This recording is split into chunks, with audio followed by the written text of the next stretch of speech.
The following is a presentation of the Ad Astra Sports Network, leading the way in regional sports coverage.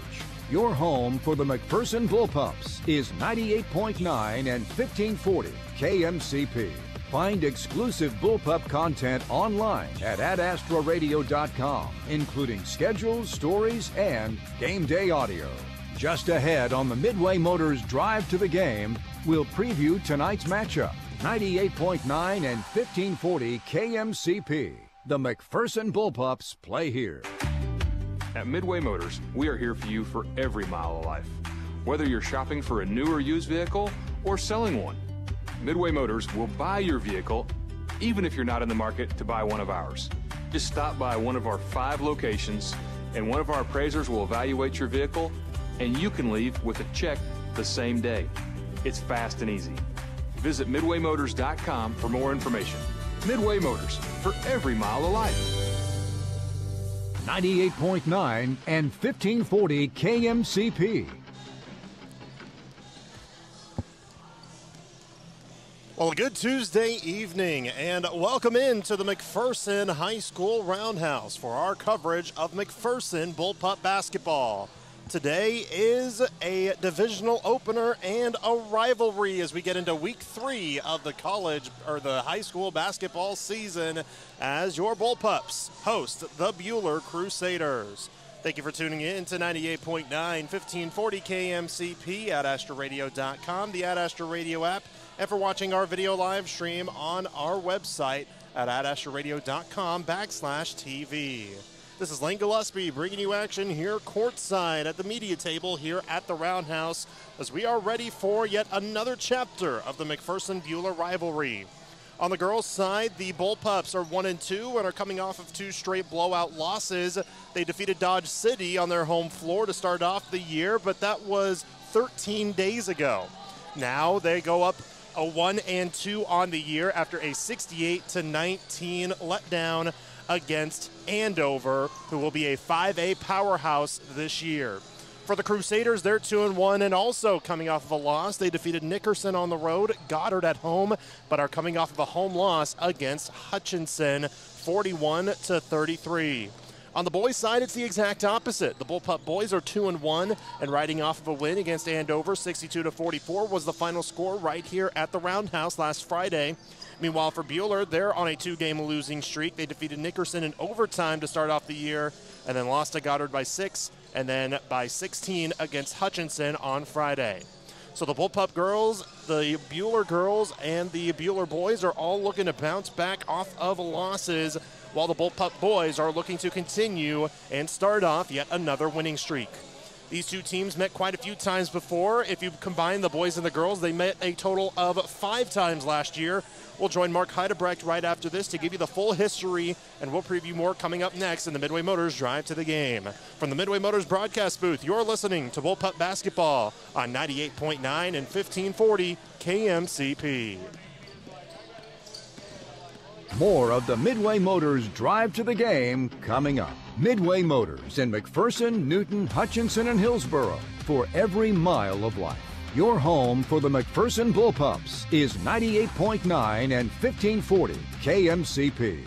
It's the season to save at Jar Automotive. Big plans for the holidays but your car isn't ready? Don't let car repair bills ruin your Christmas cheer. Save your holiday cash with buy now, pay later options at Jar Performance Automotive. Sign up online at jarautomotive.com or give them a call at 620-241-5194 to book your inspection today. Make sure your car is in tip-top shape for your trip to Grandma's house. Trust Jar with your car.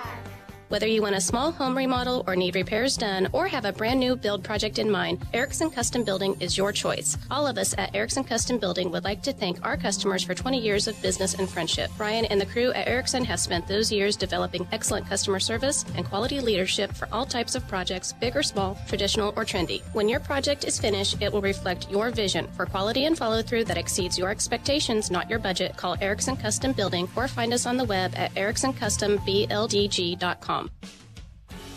Take your game to the next level at McPherson College, home to KCAC champions, NAIA All-Americans, and champions of character. McPherson College is a growing campus with expanded athletic facilities, updated dorms, and a new student center opening in 2025. Learn about our 40-plus majors and pre-professional programs, scholarships, and graduating without debt at macbulldogs.com. Your journey to greatness starts here. It's a great day to be a Bulldog. Happy holidays from Midway Motors. The one thing that has remained unchanged is our commitment to be here for you. This holiday season, we're here for any sales or service needs that you may have. Visit us online at midwaymotors.com or stop by and see us in person. We wish you and your family the best. Happy holidays from all of us at Midway Motors.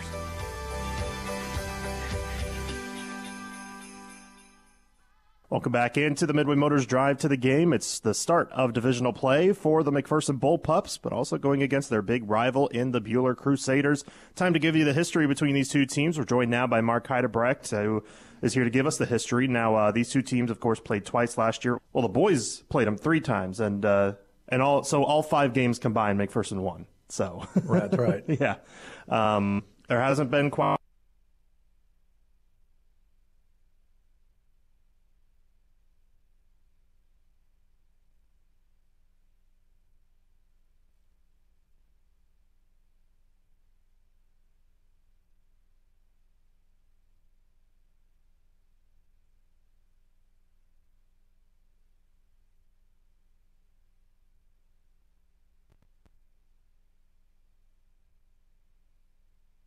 So that's 69 games we've played with Buhler. That ranks 5th out of the 105 basketball opponents we've played since 1969. So that's a staple for McPherson to play. Our home record is 28-6, away record 21-10, and 2-2 on a neutral court. Offensive averages in the series, McPherson has an average of 54.8 points per game, while Buhler averages 41.2. McPherson girls currently have a 21-game winning streak versus Buhler. Highest scores in the series, McPherson scored 81 points on December 13th, 2022, at McPherson for an 81-28 win. Buhler's highest score in the series is 76 points. That happened on February the 8th, 1983 in Buhler for a 76-67 win. That was 41 years ago. Largest winning margin, McPherson won by 53 points on December 12th, 2022. Largest winning margin for Buhler was 30 points back on February 9th, 1988 in Buhler, 36 years ago. McPherson, playing in McPherson, has a current 26-game winning streak that dates back to 1989. McPherson, playing in Buhler, has a 10-game winning streak dating back to 2016. So that's pretty much the story on the girls. Yeah, time to get to the boys. And again, boys played them 3 times last year, and McPherson won them all. So here's the history. Okay, the overall record is 61-10. Since 1997, McPherson's record versus Buhler is 38-2. Last game we played was in Substate on February 28th, and it was a 61-22 win. This series started back in 1976, and the last game was played in February of last year. That's 71 games between these two teams. That ranks 11th out of the 112 basketball opponents the boys have played since 1937. So a very frequent opponent for us. The home record versus Buhler is 33-4, away record 25-5, and 3-1 on a neutral court. Offensive averages, McPherson averages 63.1 points per game, and Buhler averages 49.4 points per game.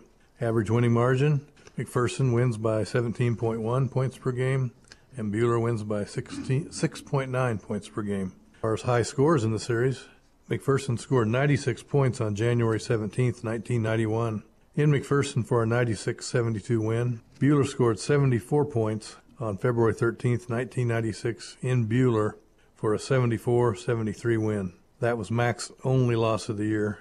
Wow. But we later avenged that loss with a 20-point win in Substate, which is really where we prefer to win if we're going to do it. That was Kurt Kinneman's first year. Okay, largest winning margins in the series. McPherson won by 48 points on December 12th, 23. Buhler won by 14 points on December 3rd, 1976. That was 47 years ago. Coach Kinneman's record versus Buhler, 39-5. That's 88.6%. Done pretty well. Oh, yeah. It's hasn't been much of a competition, but we'll see how today will go. Right.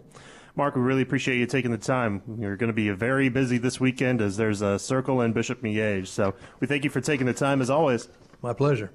That's Mark Heidebrecht. We'll preview more coming up next in the Midway Motors Drive to the Game. You're listening to Bullpup Basketball on KMCP. Your home for McPherson Bullpup Basketball. Find exclusive stories and streaming audio online at adastroradio.com or download the Ad Astra Radio app. 98.9 and 1540 KMCP. Bullpup fans, want to make a real difference in McPherson? Join the Bullpup Booster Club today. The Bullpup Booster Club proudly supports all student programs and activities, helping our teams, clubs, and organizations succeed. Your membership helps fund uniforms, equipment, and so much more for our students. By supporting the Booster Club, you're backing all the Bullpups. Visit bullpupbooster.com to join today. Together, we're stronger. Go Bullpups! When it comes to your personal banking, it should be, well, personal. That's how we do business at the Farmers State Bank.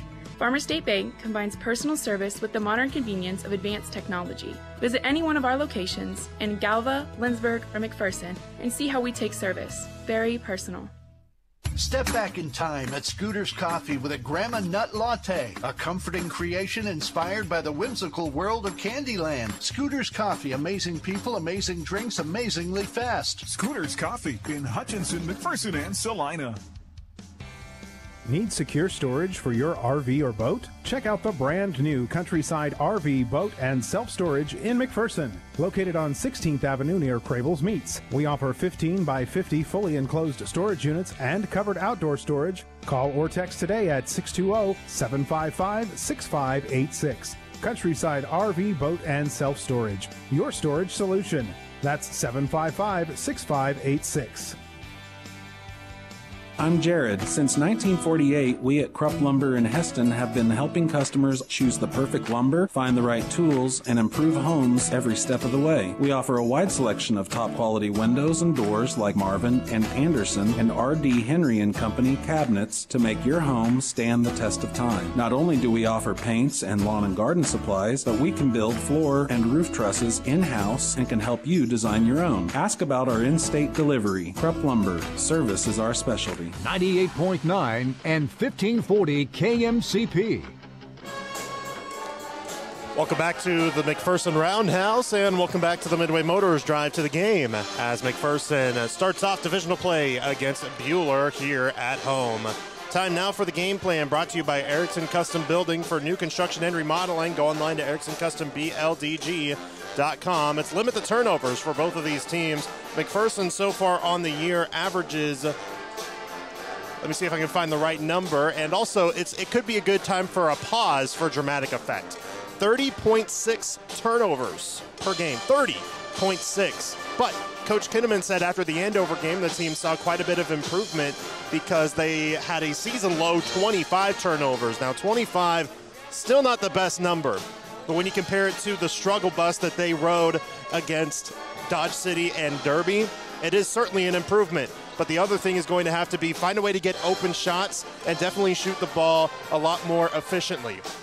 McPherson shot 6 of 29 against Andover on Friday, including 5 for 23 from deep, or rather 1 of 6 from deep, 5 of 23 for 2.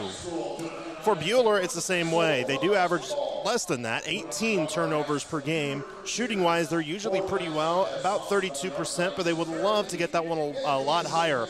Also for their star players, which we'll talk about more in a little bit. They got to find a way to get back into rhythm. One of their top scorers, Gracie Oward, she averages 10 points and 3 rebounds per game. 0 points against Hutchinson, 0 for 10 shooting. Also, their leading scorer, Natalia Krafels, she did have a good game against Hutchinson, but shot 4 of 8, 1 of 4 from deep, and would like to certainly turn that around again, as her season high on the year is double that at 18 points in a single game. So for the Crusaders and the Bullpups, find a way to get more efficient shooting and limit the turnovers here in this one. Whoever wins the turnover game, in my opinion, is going to win this game. Now, McPherson has won 21 games in a row against Buhler. That is on the line today because Buhler is 2-1 on the year. McPherson is 1-2. We've heard McPherson struggled against a couple of powerhouses against Derby and Andover, so this is the biggest time to turn things around and get a win on your home floor. We'll be back in a moment for the Midway Motors Drive to the Game. You're listening to Bullpup Basketball on KMCP. The Scooters Coffee Mom of the Game. Register your mom for a chance to win a Scooters Coffee gift card. Learn more at adastraradio.com. From Scooters Coffee in Hutchinson and McPherson and 98.9 and 1540 KMCP. Here's a bright idea. No billing shenanigans. With IdeaTech Internet, the price is the price. No hidden fees or charges. No billing shenanigans. Another bright idea from IdeaTech. Find your plan today at ideatech.com. Here's a bright idea. Don't rip off your customers. At IdeaTech, we give you great internet connectivity at a fair price. Not a spotty connection with high prices. Another bright idea from IdeaTech. Find your plan today at ideatech.com. From spring planning to landscaping and fall cleanups to winter snow removal, LS Tractor is your performance pack tractor for all seasons. Our universal skid steer quick attach system makes switching out attachments a breeze, and our tough heavy lifting loaders give you added strength for any job. Start with reliability and power, stay for a wide range of capabilities, attachments, and implements. Get more features for less money. Start blue, stay blue with LS Tractor. Visit Mound Ridge Tractor, where customer service has been our business since 1985. Best thing about my job is working with young kids. The relationships that I get to establish and the smiles that we get to create. I love being a dentist because lots of times people come in, they're nervous, scared, but being able to help them and change their smile, and it's just really rewarding to be able to be a part of that.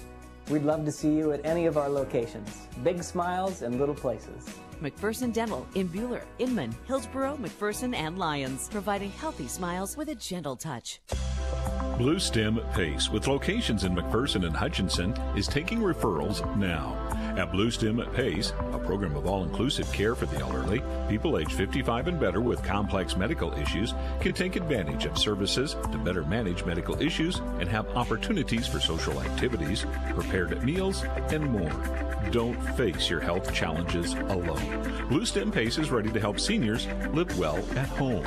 Learn more by calling 844-588-7223 or go to www.bluestempace.org.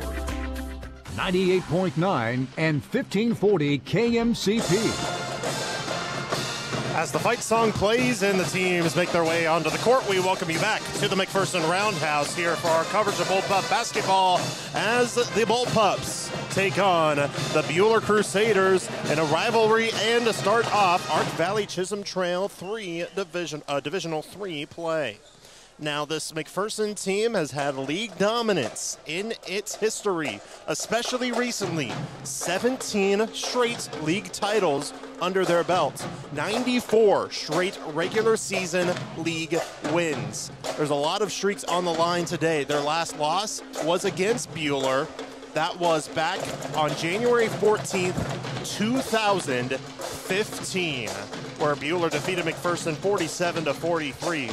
In the past 3 decades, McPherson has won 27 league titles in the past 30 years, 320 wins, 20 losses in that span, 148 league wins over the past 150 league games. There's a lot on the line to start off league play for the McPherson Bullpups here tonight under first-year head coach Clint Kinnaman, who has a tremendous history winning multiple state titles in his tenure. But now at McPherson, he started off a little bit rough, 1-2, and he really does support his team, obviously, and really has been really supportive of them and have pushed them to try to push forward, especially after the last 2 games where they were blown out against Derby and Andover and are trying to get themselves back into their winning ways here today.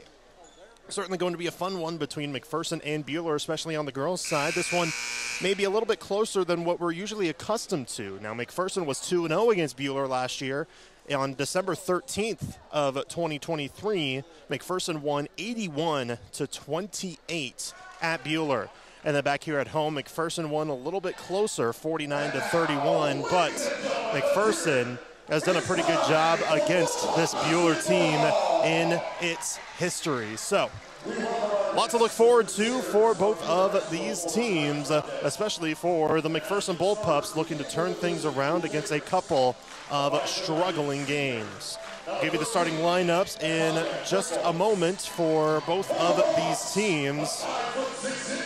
For the McPherson Bullpups, their starting five will be Allie Bauer, a 5'6" senior, Marin Sandbo, a 5'6" junior, Brooke Doyle, a 5'9" junior, Piper Alvord, a 5'8" sophomore, and Bryn Littlejohn, a 5'9" sophomore.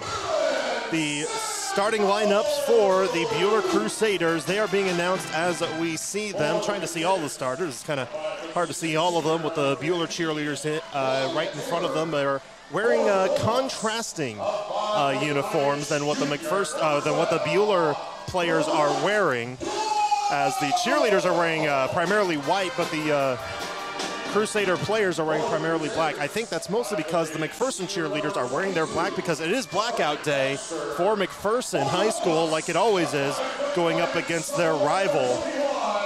And everybody who is in the stands, or at least every single student, is going to come into the student section wearing their black either t-shirts or sweaters that spell Beat Buhler on the front of them. So now the starting lineups for the Buhler Crusaders. They are 5'9" senior Natalia Krafels, averaging 14 points a game. She's their leading scorer. 5'9" senior Sammy Brooks, averaging 3 points, 2 boards per game. 5'6" senior Claudia Taylor, 1.3 points per game, but 2.3 rebounds per contest. Charlie Baxter, a 5'8" senior, 5 points and 6 rebounds per game she averages. And then Gracie Oward, a 5'8" senior, 10 points, 3 rebounds for her for this one. Correction, Bryn Littlejohn is not starting in this one. Riley Whitfield is starting in this game. So that's the starting five for both of these teams. The starting lineups brought to you by Ag 360 Insurance. They're here to partner in your legacy. Contact agents Darren Eddy or Cody Moores in Inman. I'd like to thank Pyle Law. If you've been injured at work or in a motor vehicle accident, call Pyle Law 241-9000. Tom works to get the benefits you deserve. Uniforms are brought to you by McPherson Laundry. It's their job to make you look your best. McPherson in their home whites, white jerseys, white shorts with red trim, red lettering and numbering on the front and back, spelling McPherson above the numbers. Buhler in their road blacks with maroon trim, black jerseys and black shorts, white lettering and numbering on the front and back with a maroon outline, spelling Buhler above the numbers. The whistle blows. It will be Doyle versus Krafels. A mid-court tip is tipped a couple of times, won by McPherson as we are underway at the Roundhouse. McPherson will go from right to left as we view the floor. Buhler vice versa. Alvord drives on the right side of the wing. Shot up is blocked, rebounded by Buhler. Baxter got the block and the rebound. She'll push it up the floor for Buhler's first possession of the game. Stuck inside, a pass is tipped. Ball on the deck as Alvord races for it. A jump ball will be called. Just 25 seconds in, the arrow to Buhler. Now the shot clock did reset. I wonder if they thought there was a change in possession during that little scuffle for the ball. So it is a fresh 35, but they'll play it in, and an open layup goes down for Natalia Krafels. Nobody near her in the lane. 2-0 Buhler. Now the Crusader defense and a full court press. Deep pass Sandbo across the far mid-court stripe. On the drive is Whitfield, caught up. Tough shot up is good. Tied it too early. Riley Whitfield gets the first points of the game for McPherson as they are shooting 1 for 1 on this game. Pass inside, fading shot too strong for Buhler, but an offensive rebound by Krafels. And a shot up that won't go, but she's fouled and she'll head to the free throw line. Foul on Ellie Bauer. Now she has struggled with some foul trouble over the past few games, or to start off the season. And she gets an early one there. 58 seconds in at the line is Natalia Krafels. She makes the first free throw. She has all 3 of Buhler's points. 7 for 9 on the season from the free throw line. She is now 8 points away from 500 career points. Likely could achieve that today. Second free throw goes down. She's now 6 points away. 4-2 Buhler. Across midcourt is Doyle. In a 3-on-2, Doyle takes it herself, drives, floats it up short. Racing for the board. Doyle saves it right to a teammate. Good play. Sandbo wants a three. Too strong. Another offensive rebound for Doyle. Down the baseline. Bounce pass. Kicks it out. Sandbo. She'll try again from deep. Too strong again. Another offensive rebound for Doyle. And she's fouled. What a possession for Brooke Doyle. Coach Clint Kinnaman claps his hands and says good. As they'll call a foul on Buhler, it will be on Charlie Baxter, her first team foul number 1. Fresh shot clock, 6:37 left first quarter. 4-2 Crusaders. Bounce pass into the lane. Bauer lost it. They say it was tipped, and it will stay with McPherson. So now Whitfield will play it in. Scanning the floor. Crafels face guarding her. Now a cross-court feed as she plays it into Sandbo near midcourt. Put up 2 threes already, did Sandbo. Missed both of them. She's 0 for 6 from deep on the year. Whitfield on the right wing, looking for help out front. They'll slow down the tempo, even with the new shot clock, with the trial. Sometimes you'll still see a slower tempo with these teams, but you know the shot clock still definitely does help. Whitfield with 10 on the clock. Tried to pass it in. Tip Bauer. Right side Doyle will try a three. She'll hit the three. The first three of the year for Brooke Doyle, and that'll put the Bullpups up top. Now on the drive, a layup won't go, but a blocking foul on Doyle will send Charlie Baxter to the line. But what a start to this game for Brooke Doyle.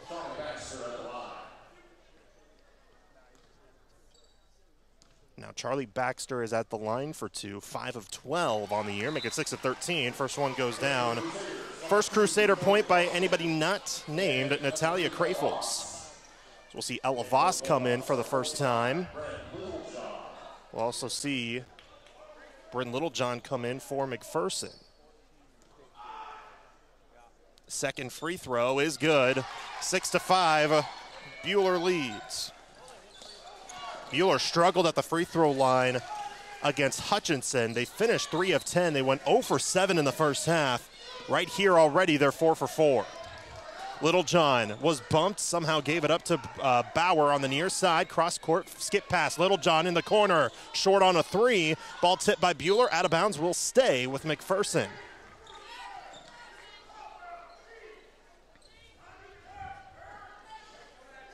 Buhler has only put up 2 shots. They're 1 of 2. McPherson is 2 for 6 on the game as they play it in. Sandbo now near side. Alvord picks up her dribble rather.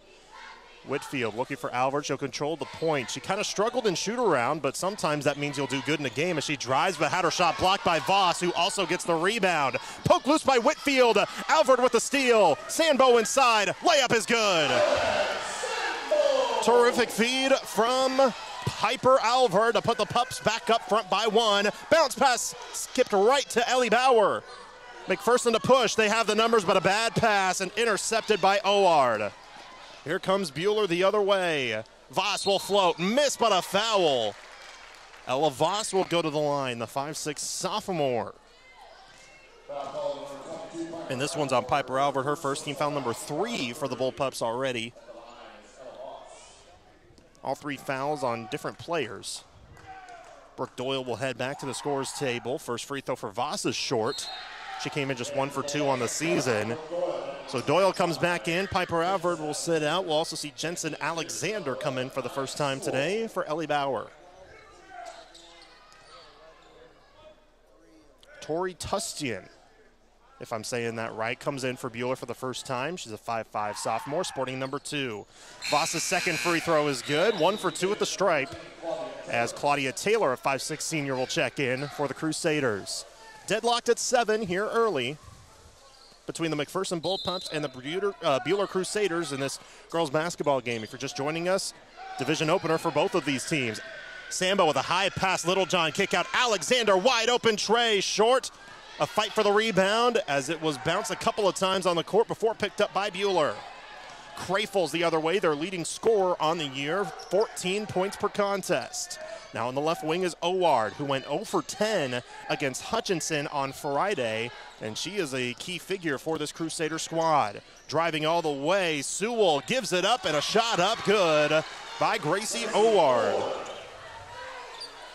Nia Sewell is also in, a 5'5 junior. She's the one that delivered the assist, but now she'll get called for a little bump foul right in front of us as Doyle was trying to push up the floor. Sewell called for her first, and that's the second team foul on Buhler. 9-7 Crusaders, 4:15 to go first quarter. McPherson limiting the turnovers this time, but just shooting 3 of 10. 1 of 5 from deep. And on the other hand, Buhler is 2 for 3, but 5 for 6 at the free throw line. Bullpups with the ball to our left. As in the game now is Ellie Paulson, a 5'5 junior. Rather 5'8 junior. Sandbo out front with a bad pass, take it away. Sewell one-on-one with Doyle. Sewell will slow down, let the rest of her teammates come in. Baxter driving left, past the free throw line, stomps on the baseline, kicks it out. Another cross-court feed is intercepted this time by Doyle. 2-on-3 break, Doyle all the way. Scoop layup is good. 5 first quarter points for Brooke Doyle. We're tied at 9. 3.5 minutes to go, first quarter. Skip pass by Buhler. They slow it down instead. Tustian kicks it near side for Taylor. With a left-handed dribble bounce pass into the lane. Turning shot goes in for Charlie Baxter. 4 points for Charlie on this one so far. She and Crayfles each have 4, which tie for the lead on the team. And the Crusaders are back up by 2. A tip pass into the backcourt is taken away by Baxter. Crossing over, faking, inside. Sewell walked. So a turnover will put it back to McPherson. Ellie Bauer comes back in. Carly Cooper comes in for the first time for McPherson. Natalia Crayfles and I believe it was Sammy Brooks that came in. Yep, Sammy Brooks, a 5'9 senior. Also, Piper Alvord is back in the game for McPherson. Bauer to play it in. She does to Cooper. Now Bauer still against pressure. As Buhler still going in the full court. Now up ahead. Cooper into the corner. Alexander give and go back to Cooper. Didn't have the angle. Gives it to Bauer. Steps up. 12-footer. Won't go. And fought for Bauer with the offensive rebound. Alvord is open. Wants a 3. Too strong.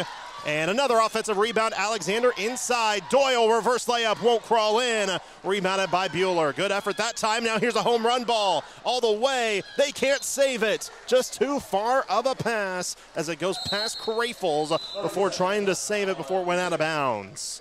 11-9 Buhler. Timeout Buhler with 2.5 minutes to go in this first quarter. It's a 30-second timeout, so we're just going to keep it right here as the Bullpups trail by 2. We'd like to thank some of our sponsors, Next Tech Wireless. You can stream today's broadcast on your phone with the Ad Astra Radio app, powered by Next Tech Wireless. Shop for the latest phones and devices at the best prices. We're brought to you by Scooters Coffee. You can nominate your mom for a chance to win a Scooters Coffee gift card and be named the Scooters Coffee Mom of the Game. Sign up for free on the Ad Astra Radio app. Scooters Coffee, be amazing. We also like to thank some of our partners for helping us out all year long. McPherson College Admissions, Erickson Custom Building, Midway Motors, Prairie Land Partners, Stamatic, American Family Insurance, Jar Automotive, and McPherson College Athletics. 11-9 Buhler, 2.5 minutes left, first quarter. McPherson will have the ball after Buhler called their first time out of the game. 4 left for them. Alvord stuck in the corner against the pressure. Ball tipped and stolen. Bounce pass inside. Poke loose. A save for the ball, but right to Bauer. Bauer just going across the baseline. Almost lost the dribble, but collects it and is able to push past midcourt. Near side. Cooper along 2. Short. Long rebound. Alvord with it. But she loses the ball. It's on the deck and is taken away, and a foul called on McPherson. Carly Cooper called for her first foul after it was stolen by Gracie Oward. Still 11-9 Buhler as they'll have the ball now. 2:06 left first quarter. Buhler has only put up 4 shots but has made 3 of them. On the drive, kick out. Brooks with it, back out front. Oward, high pass into the lane. Double comes with Bauer, but inside a shot up, in and out, rebounded by McPherson. I believe that shot was by Crayfles. Now here come the Bullpups. Alexander for 3. She hit it!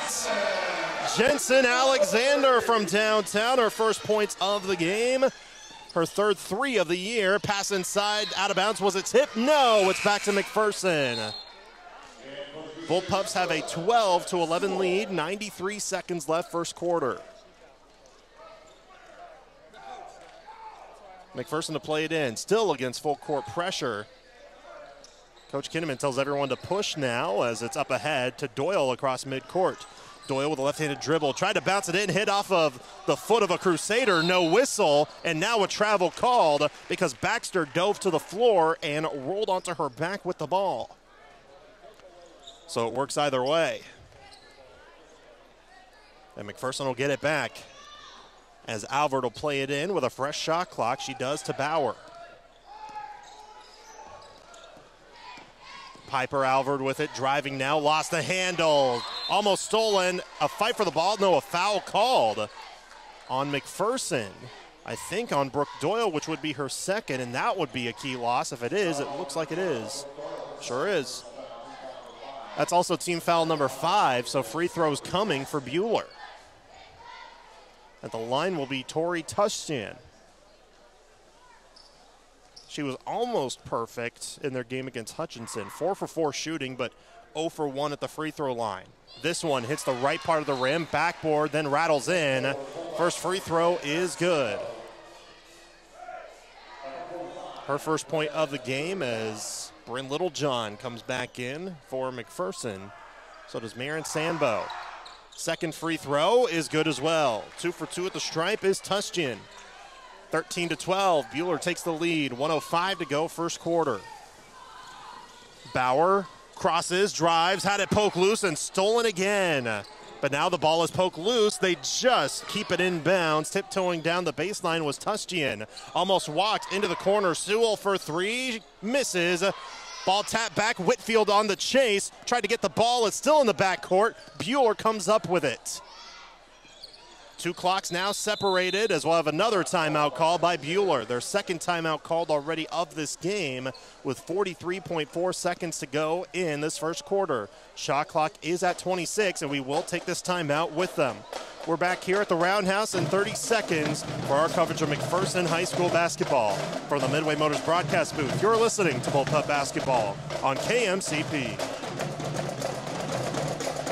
Winter's coming. Get your equipment ready with a tune-up from Hometown Outdoor Power. With locations in McPherson, Minneapolis, and Salina, we'll keep your gear running smoothly all season long. Call today to learn more about our winter service promotion.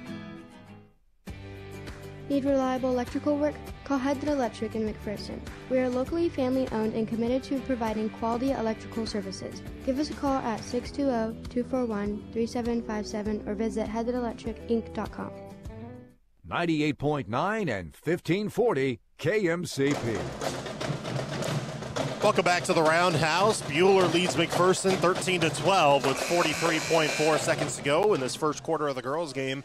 2 timeouts already called by the Crusaders. They just took a full one to talk things over. The second-year head coach, John Darrow, looks to get Buhler a key shot up, at least before this first quarter comes to an end. Buhler is shooting 3 for 6 in this quarter, but McPherson has 9 turnovers and are shooting 5 for 16. Buhler plays it in, cross-court feed into the wing. 3 is up, way too strong, offensive rebound. Now the shot clock and game clock are almost even, but a bad pass is stolen away. Bauer looking to push it up the floor, finds Sandbo, who had to come back for it. And now she'll skip past it. Cooper near side, Littlejohn for 3. Short, rebounded by Buhler. 20 seconds left in the quarter. So a 13-12 advantage for Buhler. High pass, Voss onto the near wing. Bounce pass into the baseline. Touchdown back to Voss. She wants a 3. That one's short as well. But another offensive rebound by Sewell. On a curl, 5 seconds left. Ball up and a foul called on McPherson.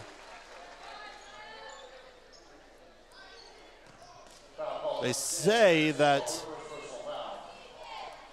the shot went up and a foul was called as Marin Sandbo was called for her first with 4 seconds left in the quarter. At the line is Charlie Baxter. First free throw goes down. Piper Alver to come back in for McPherson. 4 seconds left in this quarter. They'd have to push to get the last shot off. Second free throw is good. 4 seconds left. McPherson looking to play it in, deep inbound. Sambo, 3 seconds, 2 seconds. Sambo with 1 second, puts one up, and it's good at the buzzer. Marin Sambo from deep hits it at the gun, and we're tied at the end of the first quarter, 15-all. Second quarter is coming up right after this. From the Midway Motors broadcast booth, you're listening to Bullpup Basketball on 98.9 and 1540 KMCP. When recovering from a hospital stay, being in the comfort of your home is important to heal. The compassionate home care team of nurses, therapists, social workers, and home health aides from Hospice and Home Care of Reno County can help you achieve that goal. We are your friends and neighbors, caring about our community and the people who live here. Hospice and Home Care of Reno County, your local not-for-profit agency serving a 50-mile radius of Hutchinson. We care how you live. 98.9 and 1540 KMCP. A 15-all tie between the Bullpups and the Crusaders through 1 quarter of play. Now McPherson put up 18 shots in that first quarter, but only hit 6 of them. 3 of them from behind the arc, though. Also, get this, McPherson has 8 rebounds in that first quarter. 7 of them are in the offensive glass, led by Brooke Doyle, who has 3 rebounds, all of which on the offensive boards. Doyle and Marin Sambo each have 5 points, which leads the team. Also, that 3 by Sambo was her first of the season where she hit at the buzzer. McPherson will have the ball to start off this second quarter in the 15-all tie. Sambo caught up on the baseline. Ball tipped out of bounds. It will stay with McPherson, but they reset the shot clock when they should not have. And the officials are going to talk it over. The thing is, I don't know if you can specifically set it. Well, maybe they can, just judging off of how much time came off. And, yep, they'll just do 26 seconds left on the shot clock.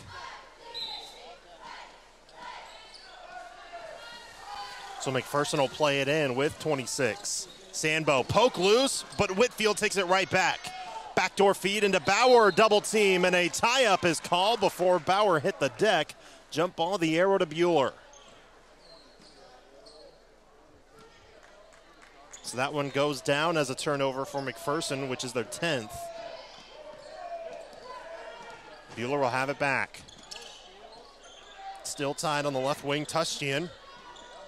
Now going against a zone defense on the near side. Voss. Double comes, another cross-court feed, left side. Sewell steps up, had her shot blocked, but an offensive rebound and stick back will go for Baxter. She's had a terrific first half rather. But now looking to push, another tip pass and stolen. Baxter there on the defensive front. Sambo intercepts it this time on the far sideline in front of her own bench. Tiptoes down the sideline, kicks it out Alvord, who loses the ball out of bounds, but they say it was tipped and will stay with the Bullpups. Justin Alexander will come back in for Sambo. But back to Baxter, already 8 points for her. She's already eclipsed the season high. She's also 1 point away from 300 career points. Bounce pass, Littlejohn lays it up and in. Right off of the inbound, and Littlejohn gets her first points of the contest. Tying the game up once again. 17-all, 6:50 to go, first half. Voss out front, kicks it near side. Sewell into the corner, losing the ball out of bounds is Baxter.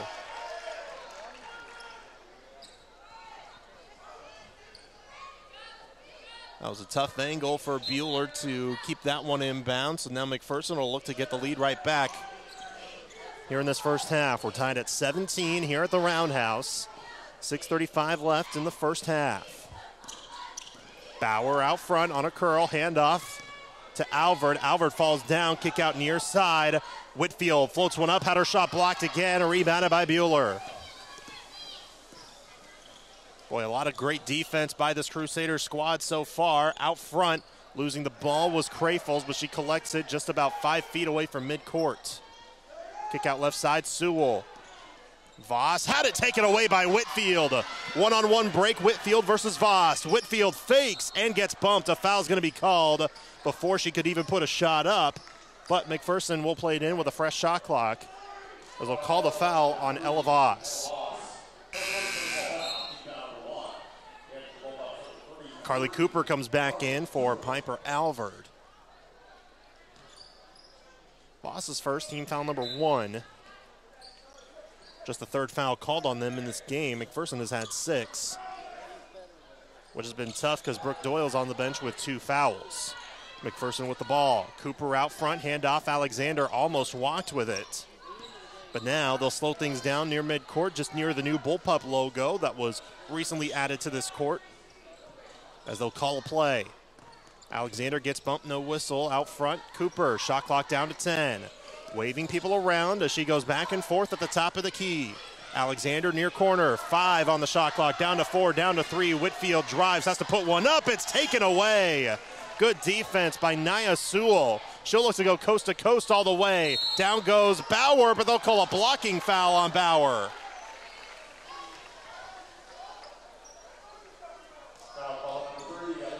And are they calling this a shooting foul? They are.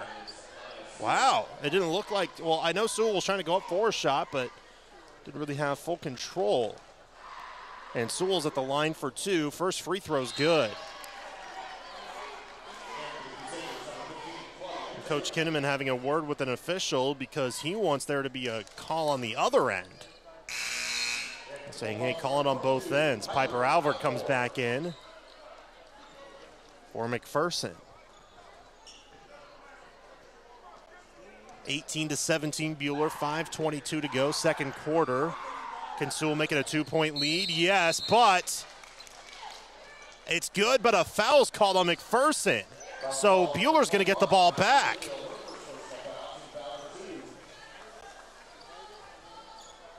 And who'd they call this one on? I didn't hear it. I don't see it on the scoreboard. On who they called it on. They called it on Riley Whitfield. So now Buhler gets another crack with the ball. Bounce pass, Crayfles misses the shot, rebounded by McPherson. Here comes Alvord behind the back, crossing over to her right. Stops at the wing, tried to give it backdoor, but Cooper stopped in her tracks, which forced the ball out of bounds. It'll go back to Buhler. Lillian Horn comes in for the first time for Buhler, sporting number 1, a 5'3" junior.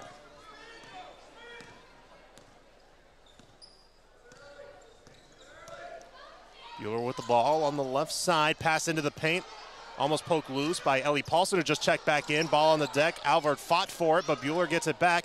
Left wing, Oward for 3, off the heel. Another offensive rebound, this time by Sewell.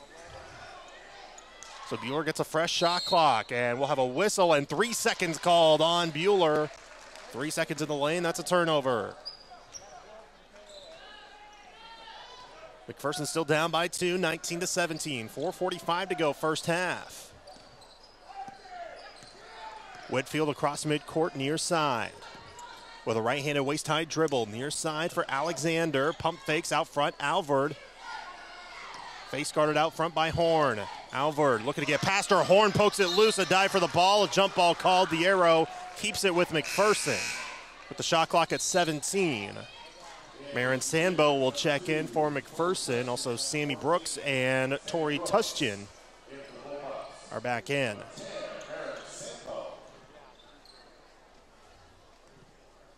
Shot clock at 17 when they play it in. 4:25 left on the game clock in this first half. McPherson down by 2. Shot clock at 10 now, near side Cooper. Swinging it around, 5 on the shot clock. Whitfield fakes, 3 seconds inside. Paulson has to put one up. It's stolen away by Horn. McPherson just stopped. Buhler now pushing. Horn stops near side. Oward backing down. Whitfield, cross-court feed, left side on the elbow, shot up, won't go. Ball tipped on the baseline, out of bounds. It'll go back to McPherson.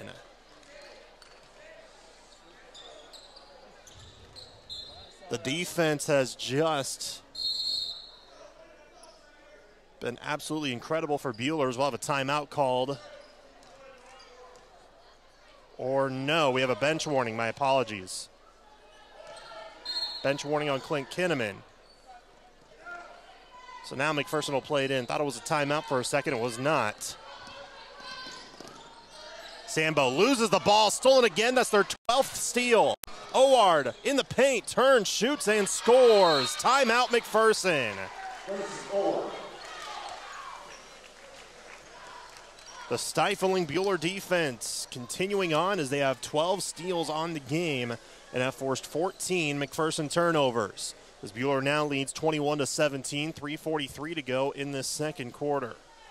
While we have this pause in the action, we'd like to thank some of our partners: TC Construction, Hometown Outdoor Power, Farmer State Bank, Crop Lumber, Moundridge Tractor, Happy Egg, Blue Stem Communities, and Hospice and Home Care of Reno County. 21-17, Buhler leads. 3:43 to go, first half. McPherson now just shooting 7 of 20. Buhler has now kind of struggled shooting-wise, but their defense has just been phenomenal. Now also get this, 11 of 12 at the free throw line as Buhler. McPherson has not gone to the stripe yet. That's been a difference maker in this one so far, but McPherson just down by 4. 3:35 to go as they played in out of the timeout. Double comes on Whitfield, high pass, Sandbo onto the wing. Up to Whitfield, now back out, Paulson into the corner for Alexander. She's already hit a 3. But they'll still work it around. Good ball movement by the Bullpups. Cooper fakes a couple of times. Left side, Paulson back out front. Whitfield spins away from a defender. Right side, Cooper will dial up a 3. Well short, and it's out of bounds off of McPherson. A bit too much arc that time on the 3 by Carly Cooper, which was her first attempt of the year. Buhler will get it back up 21-17. Now going up against the Bullpup pressure in the backcourt. But Buhler breaks it. Driving is Tustian all the way. Floater off the heel. Ball fought for out of bounds. It'll go to McPherson. Check it back in now is Natalia Krafels. She has 4 points for Buhler. Still Charlie Baxter leading the way with 8.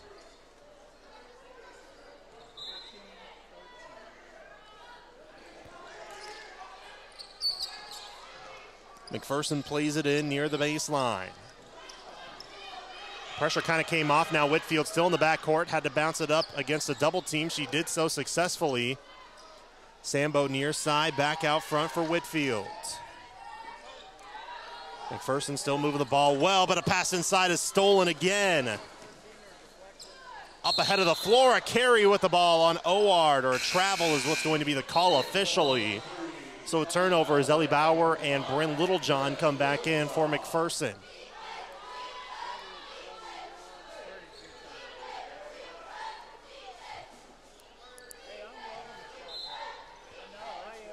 So correction, Baxter actually has 6 points. Oward has 6 as well. Sometimes 32 and 22 can be kind of misleading when you're looking at the jersey from a glance. Now a little bump foul called on Buhler into the front court, which will be on Krafels, her first, just team foul number 2 for Buhler in this second quarter. 2:25 left. 21-17, Buhler leads. Here in this girls basketball game, out front, another bad pass and an interception this time. Tustian one-on-one against Bauer. Now poke loose, Alexander with a steal. Good defense by the Bullpups on the other end. Now Bauer will slow it down and just cross midcourt. Bauer driving all the way. Tough layup short, rebounded by Buhler. Just hit the front rim while she was driving. Now here comes Horn on the other end. Stopping at the elbow, out front, Krafels for 3. Misses short, rebounded by Littlejohn. Somehow, despite the Buhler opportunities, it still kept close. It's a 4-point game. Still 21-17. Littlejohn on the drive. Tough layup, misses wide. Rebounded by Buhler. Littlejohn wanted a foul, didn't get one. Now driving, pulling up at the free throw line. Oward shoots one up and in. She has 8 points. It's 23-17. McPherson, 1:20 to go in this first half. Bauer crossing midcourt near side. Littlejohn. McPherson down by 6. Bad pass, poked out of bounds. It will stay with McPherson.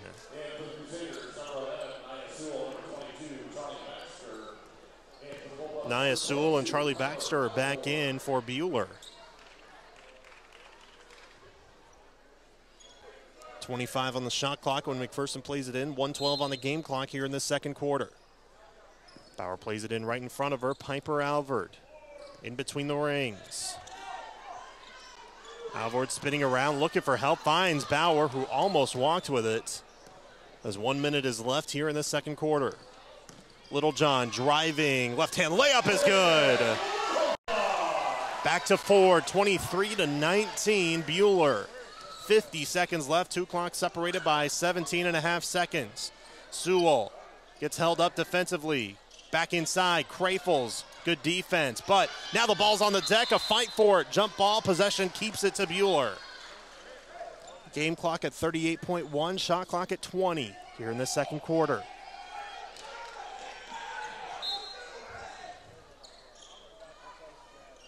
Buhler to play it in on the baseline. Inside, Krafels, open layup is good, and she's fouled. Another defensive breakdown by McPherson as Brooke Doyle will have to come back into the scorer's table with the 2 fouls. Piper Alvord called for her second. Team foul number 3 in this second quarter. 25-19 Buhler. They look to get their largest lead of the game with this Krafels free throw. It's up and it's good. 7-point Crusader lead. 35 seconds left. 2 clocks separated by about 1 second. Sambo drives near side. Doyle dials up a 3 and connects. Doyle has her first 2 threes of the season just tonight. 20 seconds left. Shot clock turned off. Bullpups just down by 4. 26-22 Buhler. Sewell near side with 12 seconds. Still just controlling the ball. Now picks up her dribble. Horn out front. Ball above her head. Bounce pass. Sewell cuts left. Is able to shoot one up and in, but it's not going to count. A travel called. McPherson gets it back with 3.6. Now Sambo hit a buzzer beater with 4 seconds left to end the first quarter, but she's going to be the one playing it in. High pass. Doyle collects near midcourt. 2 seconds. Just chucks it up. It's going to be short, and that's the end of the first half. Buhler 26, McPherson 22 at the end of 2 quarters. We'll have more coming up next in the Great Plains Federal Credit Union halftime report right after this. From the Midway Motors broadcast booth, you're listening to Bullpup Basketball on KMCP. Listening to the Great Plains Federal Credit Union halftime report. Great Plains Federal Credit Union, placing people before profit. 98.9 and 1540 KMCP. The McPherson Bullpups play here. Are you done with punching the clock or constant work travel? Do you have 15 or more acres? Find freedom by joining America's #1 free-range egg brand, Happy Egg. Happy Egg is looking for growers to raise happy hens. Happy Egg offers startup and new flock cost support and yield-based compensation. Work from home. Work for yourself. Feed America. Visit happyeggfarms.com today for more information. Happy Egg is a proud supporter of McPherson County Athletics.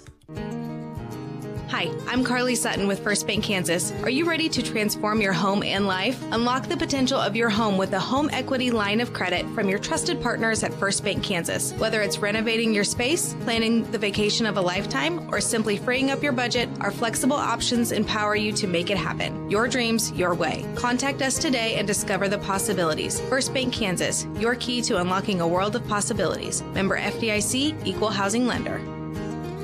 It's halftime. Let's talk about what's going on around the area with the Ad Astra Radio halftime report. Well, after a big week for the McPherson College men's basketball team winning their first 2 conference games against Bethany and against Friends, they sweep the KCAC Offensive and Defensive Player of the Week awards. Colin Storr was named the Offensive Player of the Week. The senior out of Nassau, Bahamas, had a career-high 34 points against Bethany College and also 21 points against Friends. Both games also ended in a double-double for him. Redshirt sophomore KJ Marshall was named the Defensive Player of the Week. It is his first weekly honor. This past week, Marshall had a total of 5 blocks and 2 steals, and he also had 5 defensive rebounds per game. Marshall also had a double-double in the game against Friends. The Bulldogs are back in action in the last 2 days of the 2024 calendar year on the 30th and 31st in Joliet, Illinois. Switching over to Division I basketball, KU had 2 players named into Big 12 weekly honors as graduate center Hunter Dickinson was named the Big 12 Player of the Week, and senior guard Zeke Mayo was named a co-Big 12 Newcomer of the Week. Dickinson recorded his 5th double-double of the year against NC State on Saturday, where he had 21 points, 14 rebounds, and a career-high 8 assists, shooting 9 of 13. It is his now 9th Big 12 weekly honor, including his 6th Big 12 Player of the Week honor, his 3rd of this year ever since joining the Big 12 last season. Mayo had a season-high 26 points against NC State, and he also made a season-high 9 shots and 5 three-pointers. The 26 points is Mayo's 2nd game this year with 20-plus points and his 31st of his career as the South Dakota State transfer earned his 7th career weekly honor, but his 2nd while at KU. The Jayhawks will be back in action on Sunday against Brown University. However, K-State basketball is in action today, and we will give you score updates as it goes along,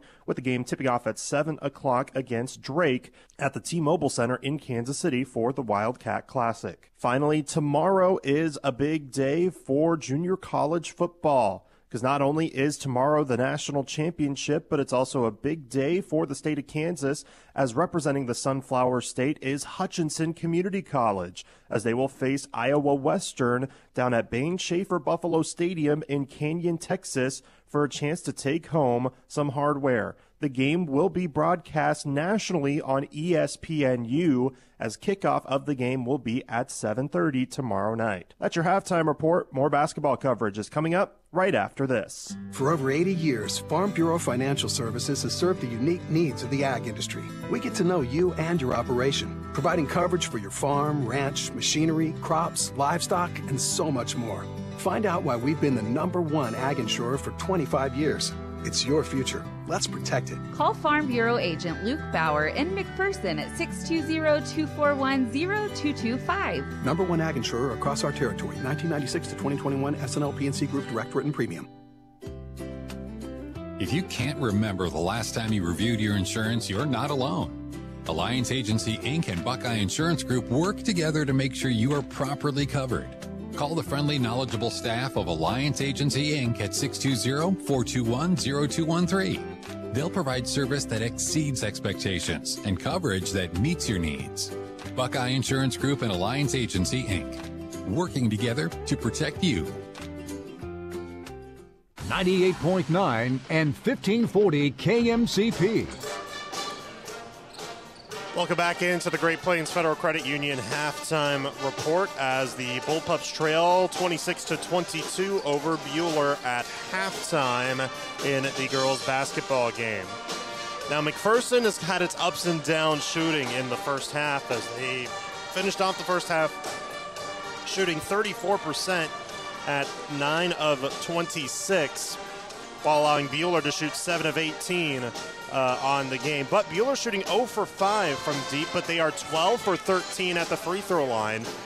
What's keeping McPherson in this is some of their perimeter shooting. 4 for 12 from deep, including 2 of them by Brooke Doyle, her first 2 3-pointers made this season. She leads all Bullpups with 8 points. She's shooting 3 of 6 overall. But McPherson has not been to the free throw line at all in this game. No trips whatsoever, no shooting fouls, no times that McPherson was in the bonus, none whatsoever. It's just been terrific defense by the Crusaders, which has really helped out. 15 steals for them as there are 17 total turnovers by the Bullpups in that first half. But Buhler has 16 turnovers as well, but just 8 McPherson steals so far. So we'll see how the second half will go, as it is it's going to be a tough one to get back from this one. Again, there's a lot on the line for this McPherson team. On the girls' side, McPherson has won 21 games in a row against Buhler, and they have not lost a league game since 2015. That's 94 straight league wins. That's on the line. Second half action will begin right after this here from the Roundhouse. You're from the Midway Motors broadcast booth. You're listening to Bullpup Basketball on KMCP. More of the Great Plains Federal Credit Union halftime report is coming up after this. Next, we'll recap tonight's first half stats. Your home for the McPherson Bullpups is 98.9 and 1540 KMCP. The Bradbury Company, headquartered in Mound Ridge, is a family-owned custom equipment builder, and they're hiring qualified candidates for manufacturing roles. Apply online at BradburyGroup.com. The Bradbury Company, wishing the best of luck to all the teams. Hutchinson Community College is enrolling now for spring. Take classes in Hutchinson, McPherson, Newton, or online. They're affordable, convenient, and flexible.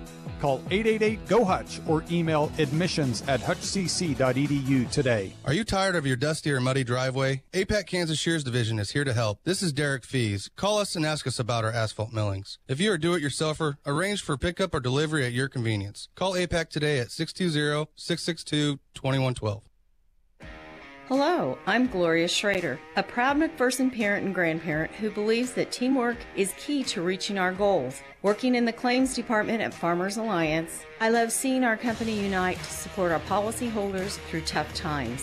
Being a part of the team that helps people rebuild their lives is as awesome as a victory in the big game. At Farmers Alliance, we're excited to be part of this amazing community and thrilled to cheer on all our local teams to success.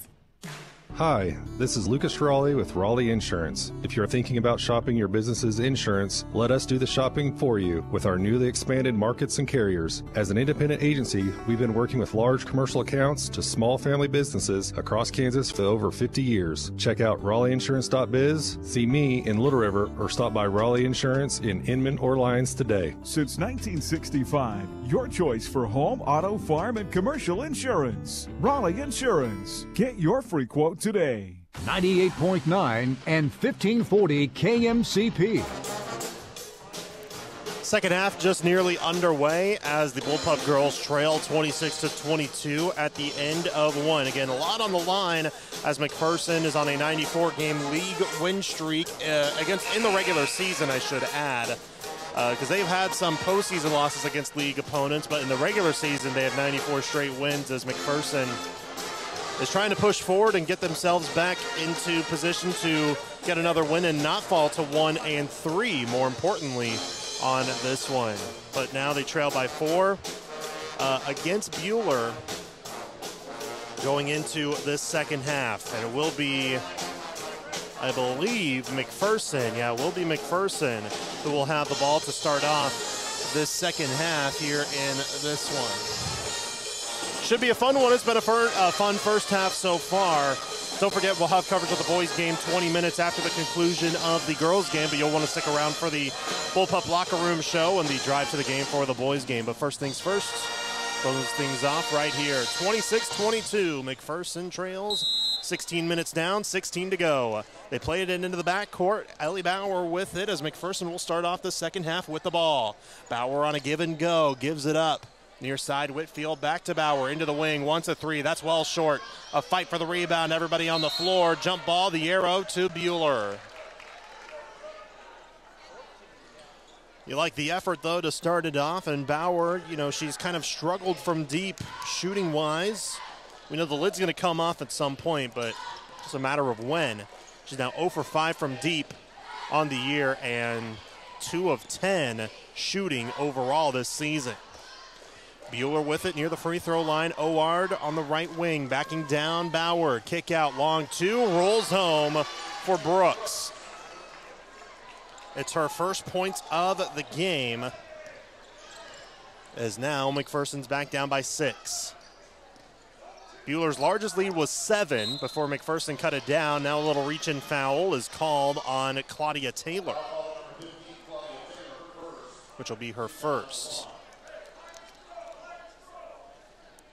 Taylor is a starter, and she's the only starter that has not scored yet for Buhler, as McPherson plays it into the backcourt with a fresh shot clock. Whitfield crosses the stripe, but picks up her dribble, needs help, finds it with Sandbo. McPherson's leading scorer is Brooke Doyle. She has 8, and she has it out front. She's already hit 2 threes, as she'll drive into the corner for Whitfield.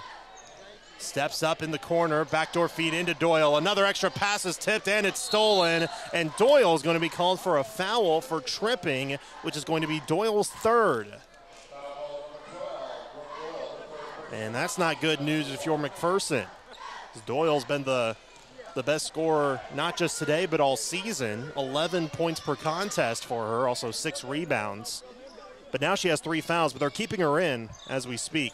High pass into the lane for Buhler. Kick back out. Floater from 12 is good by Crayfels. She has 9 points, which now leads the Crusaders. Now Buhler with her largest lead, 30-22. Doyle with a bounce pass into Whitfield. Back outside for Doyle. Fakes, drives baseline. Tough shot up, misses off the glass. Littlejohn the board. Stick back won't go, but she's fouled. And finally, McPherson will get their first free throw attempts of this game, as Bryn Littlejohn will head to the line for 2 as Charlie Baxter is called for her second foul. Second team foul as well. Littlejohn is 8 of 11 at the stripe here this year. First one is wide, though. Littlejohn's had a good season so far, 5 points, 3 rebounds per game.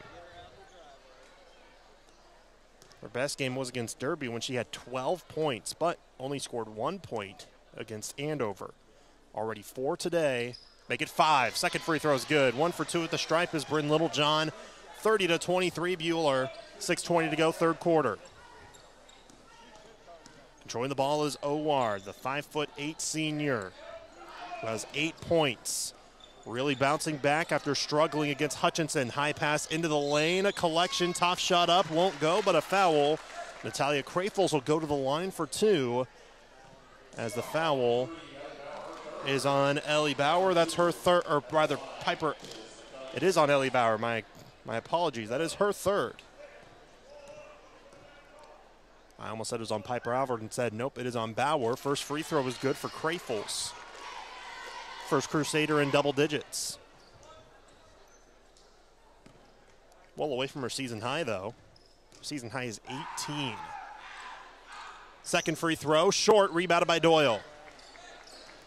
McPherson wanting to push, but then they back it up with Sambo controlling the points. 6 minutes to go, third quarter, McPherson down by 8. 31-23 the score. Doyle left wing into the corner for Bauer. Handoff, Littlejohn driving, defender falls down, no call. Back out front now, Bauer pulls up from 12, misses, but she's fouled. Hit across the arm as she went up, and she'll head to the line. Claudia Taylor called for her second. Team foul number 3 for Buhler. Now the foul starting to rack up a little bit for the Crusaders. McPherson would like to take advantage of. Bauer's first free throw is good. 3 for 4 on the season now is Bauer at the free throw line. That is her first point of the game. First point in 2 games, actually.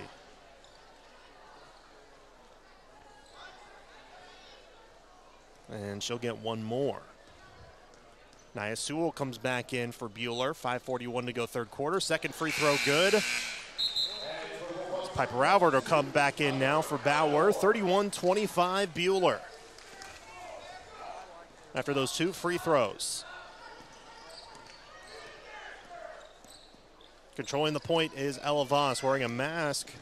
One of those plastic masks that you wear when you have some sort of facial injury inside. Crayfels, tough shot up is just too short. Rebounded by McPherson. A double team came in when Crayfels shot it.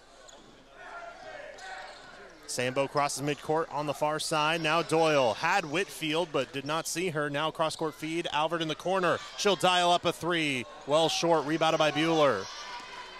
Perimeter shooting has been hit and miss. McPherson's 4 of 13 from deep on this game. On the other end, Sewell drives, finds an opening, lays it in, and she's fouled. Nia Sewell will look to go for the and 1. If that's on Alvord, that's her third. Timeout called by McPherson. And it is on Alvord, which is her third. Team foul number 3 as well with 4:59 to go, third quarter. We'll keep it. Nope, we're going to go ahead and take a break. We'll be back in 30 seconds here from the Roundhouse as it is a full timeout from the Midway Motors broadcast booth. You're listening to Bullpup Basketball on KMCP. Let the party begin where the pizza never ends. Come fuel up, raise up a cup, gather up your grub at the Hub.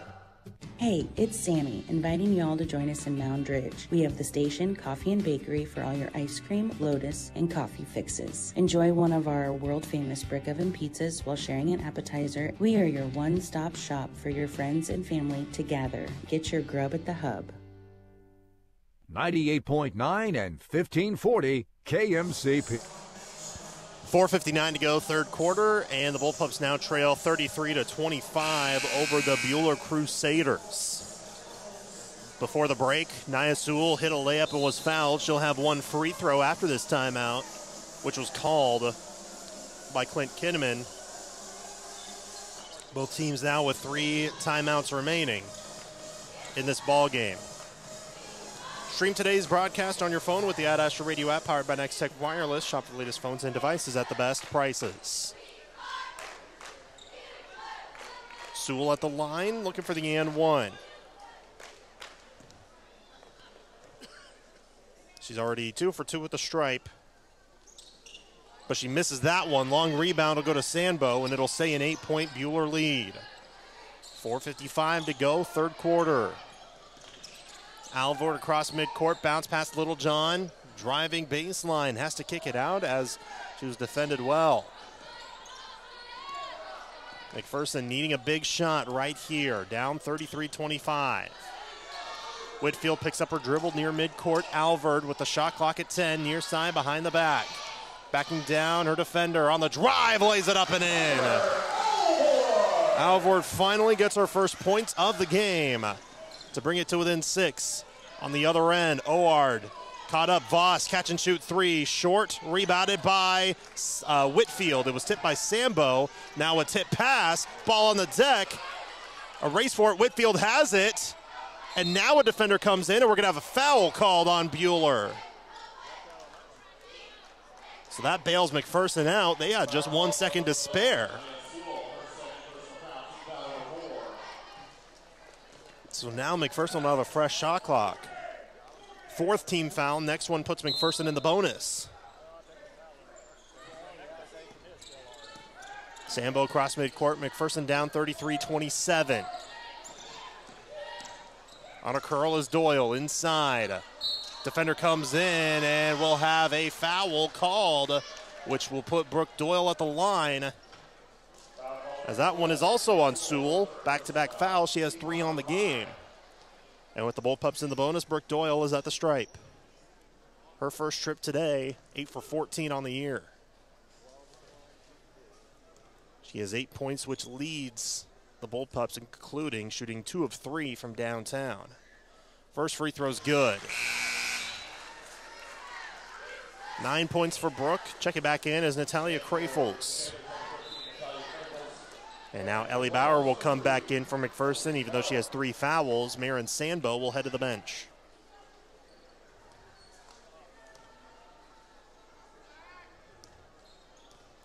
Doyle looking to make it a 4-point game. That one in and out and back in. It's good. Either way it goes down, it'll work. 33-29 Buhler. Voss with it out front. Near side. Tustian now picked up by Little John off of a screen.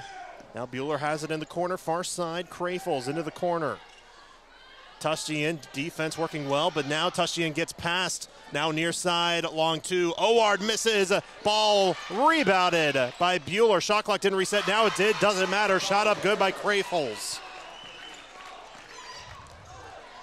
Back to 6. Doyle drives. High layup. Misses. Alvord tried to keep it alive. Out of bounds. Back to Buhler. Good try that time. Just did not work out.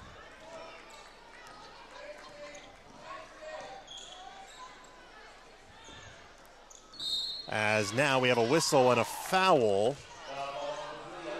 And this one's on Ellie Bauer. She has 4. So Jensen Alexander will have to come in. So does Marin Sandbo for Whitfield and Bauer. 3:07 to go, third quarter. McPherson down 35-29.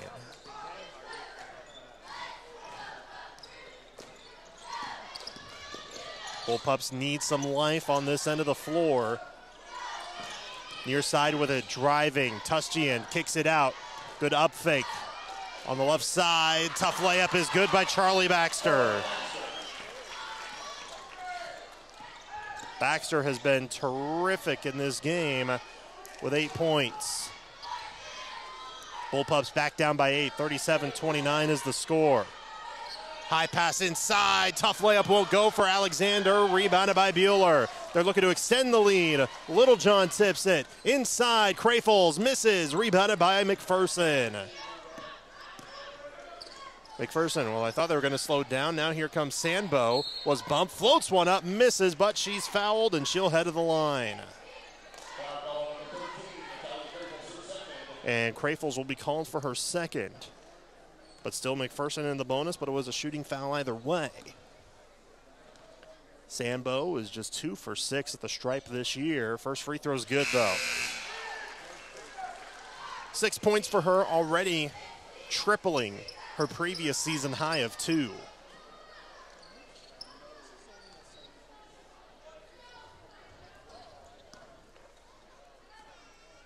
And now Sandbo will try to make it a 6-point game. She does. Rattles home. 2 for 2 at the stripe as Marin Sandbo. 37-31 Buhler. Voss with a crossover. Driving. Kick into the elbow. Jumper. In and out. Rebounded by McPherson. That was halfway down. But Sandbo did not reestablish position. She was out of bounds. And then Littlejohn passed it to her. But because she did not establish herself in bounds, it's a turnover. Ellie Paulson will come back in for Brooke Doyle this time.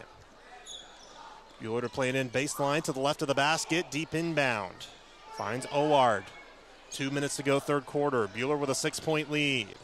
Crafels drives, stops.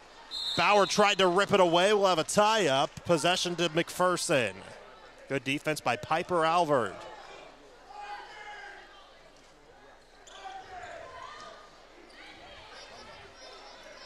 Now this is the possession where McPherson would like a big bucket, especially as we near the end of the third quarter. Alvord on the near side, driving, she walked. Took 3 steps before trying to give it up.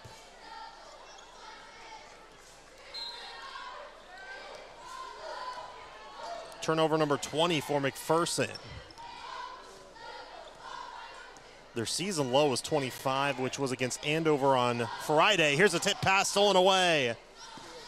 McPherson gets it back. 90 seconds left in this third quarter. Alvord has it poked loose. Almost stolen. Paulson comes in to keep it alive. On the deck, and we have a foul. On McPherson, I think. It's on Piper Alvord, which is her 4th. And team foul number 5, so free throws coming for Buhler.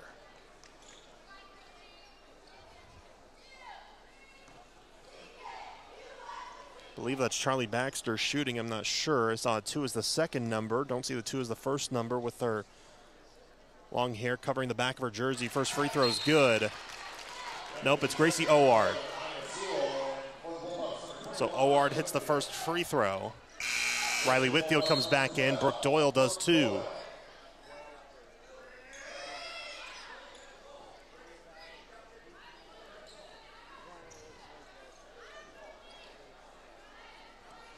(38-31) Crusaders with 84 seconds left in the third. Second free throw misses, rebounded by Paulson. Sandbo crosses over, stops on the near side, gives it up. Whitfield. McPherson down 38-31. Doyle on the right side, driving, stumbles, picks up her dribble into the far corner. Paulson, now Sandbo, wide open, fires a 3, misses short. Rebounded by Buhler. They want to push. 2 clock separated by 22 seconds. Here's a pass that's tipped out of bounds. It's going to go to McPherson.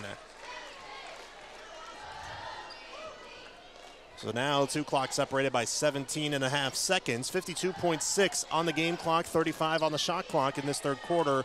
Bullpups down 7. Sandbo with a stop and go. Now closes, stops, and now a foul called on Buhler. On Lillian Horn, which is her first, but McPherson in the bonus. So Sandbo's back to the line. Only one made shot in this quarter for McPherson. The rest of their points are free throws. First one good for Sambo. 8 points for Marin on this one. 3 for 3 at the stripe, 2 for 5 shooting overall. Hit 1 3-pointer, which was a buzzer beater at the end of the first quarter. Second free throw was short, though. Ball tipped. Buhler somehow keeps it in bounds. Nope, they can't recover it. Back to McPherson it goes. They're down by 6 with 39.2 to go, third quarter. Officials are coming together to talk about should the shot clock reset. It's at 33. Yep, they will. Nope, they will not. My apologies. They say the shot. Okay, nope, they do reset it. My apologies again. 4.2 seconds separate the clocks as they play it in. Here's Sambo on the drive. Double team. Kicks it out. Alexander. Paulson near side. Sambo again. Driving to the baseline. Tough floater won't go. Rebounded. Fought for, but a foul. This one, though, is on Marin Sambo, which is her second. Thought it was going to be on Doyle, which would have been 4 on her.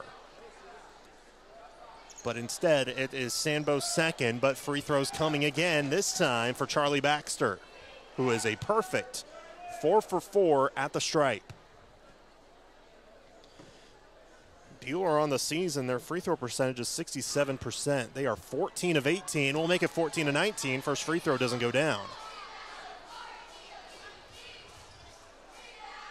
Well, that's just a little under 75%. Second free throw was good, though. So now they're at exactly 75%. Free throw went down for Baxter as it's 39-32. McPherson, shot clock turned off. 21 seconds left in the third. Whitfield near side. Guarded well out front for Sambo. Ball above her head. Needs help. Still needs it.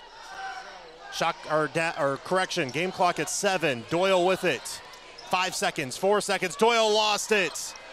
A fight for the ball and a jump ball. The arrow to Buhler with 1 second left in this quarter. So barring a shot to end it, McPherson will be down by 7 going into the fourth. Inbound, a full court heave, not even close, and that's the end of 3. 39-32, Buhler leads. Hold your 4 fingers high, folks. Got a fun finish on our hands. We're back after this for fourth quarter action from the Midway Motors broadcast booth. You're listening to Bullpup Basketball on 98.9 and 1540 KMCP. Greeling. I'm excited to tell you about the Poo Squad of Hutchinson. Are you tired of the unpleasant task of picking up dog poop? I can help. We offer a one-time or weekly service for your convenience. Our pricing is affordable and varies based on the number of dogs. For 1 dog per week, it's only $12 or $52 a month. You can easily book online at hutch.thepoosquad.com or call or text at 620-322-0522. We take a lot of crap from our customers. Contact the Poo Squad of Hutchinson today. 98.9 and 1540 KMCP. 3 quarters down, 1 to go in our coverage of McPherson High School basketball. They trail 39-32 over Buhler. If you're just joining us, a 21-game winning streak against the Crusaders is on the line for McPherson.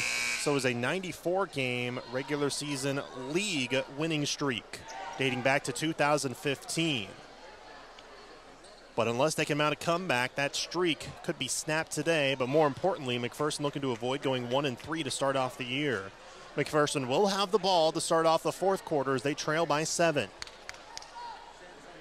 Pup shooting 10 of 34 in this game, which adds up to 29%.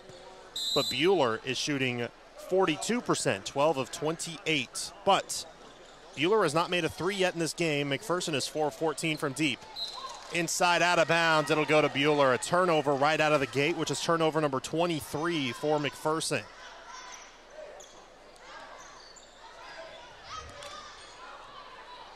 So Buhler will get it back. Their largest lead is 8. They currently lead by 7. On the drive, Horn, bounce pass inside. Crayfles lays it up and in. Now it's their largest lead. 14 points for Natalia Crayfles, and McPherson down 41-32. Doyle all the way home. Wide open layup is good. Good move by Brooke Doyle. 12 points for number 12. Back down to 7. Sewell will look to answer. She doesn't. Rebounded by McPherson. Bauer in trouble, finds Whitfield, who will now take it into the front court.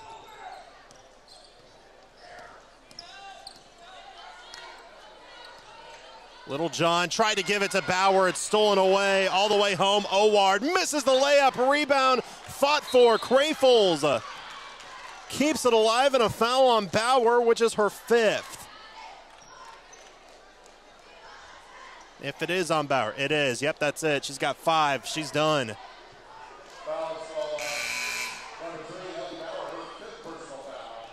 Coach Kinnaman not happy with the call.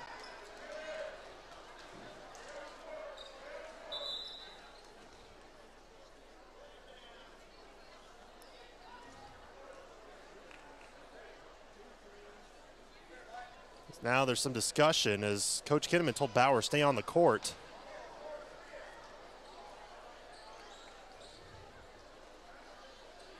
Because Kinnaman wants to talk to the officials about the call, and now Jensen Alexander is going to come in as the official has the hand on his hips, just waiting. Gives time for a free timeout, basically. As now Alexander will come in for Bauer.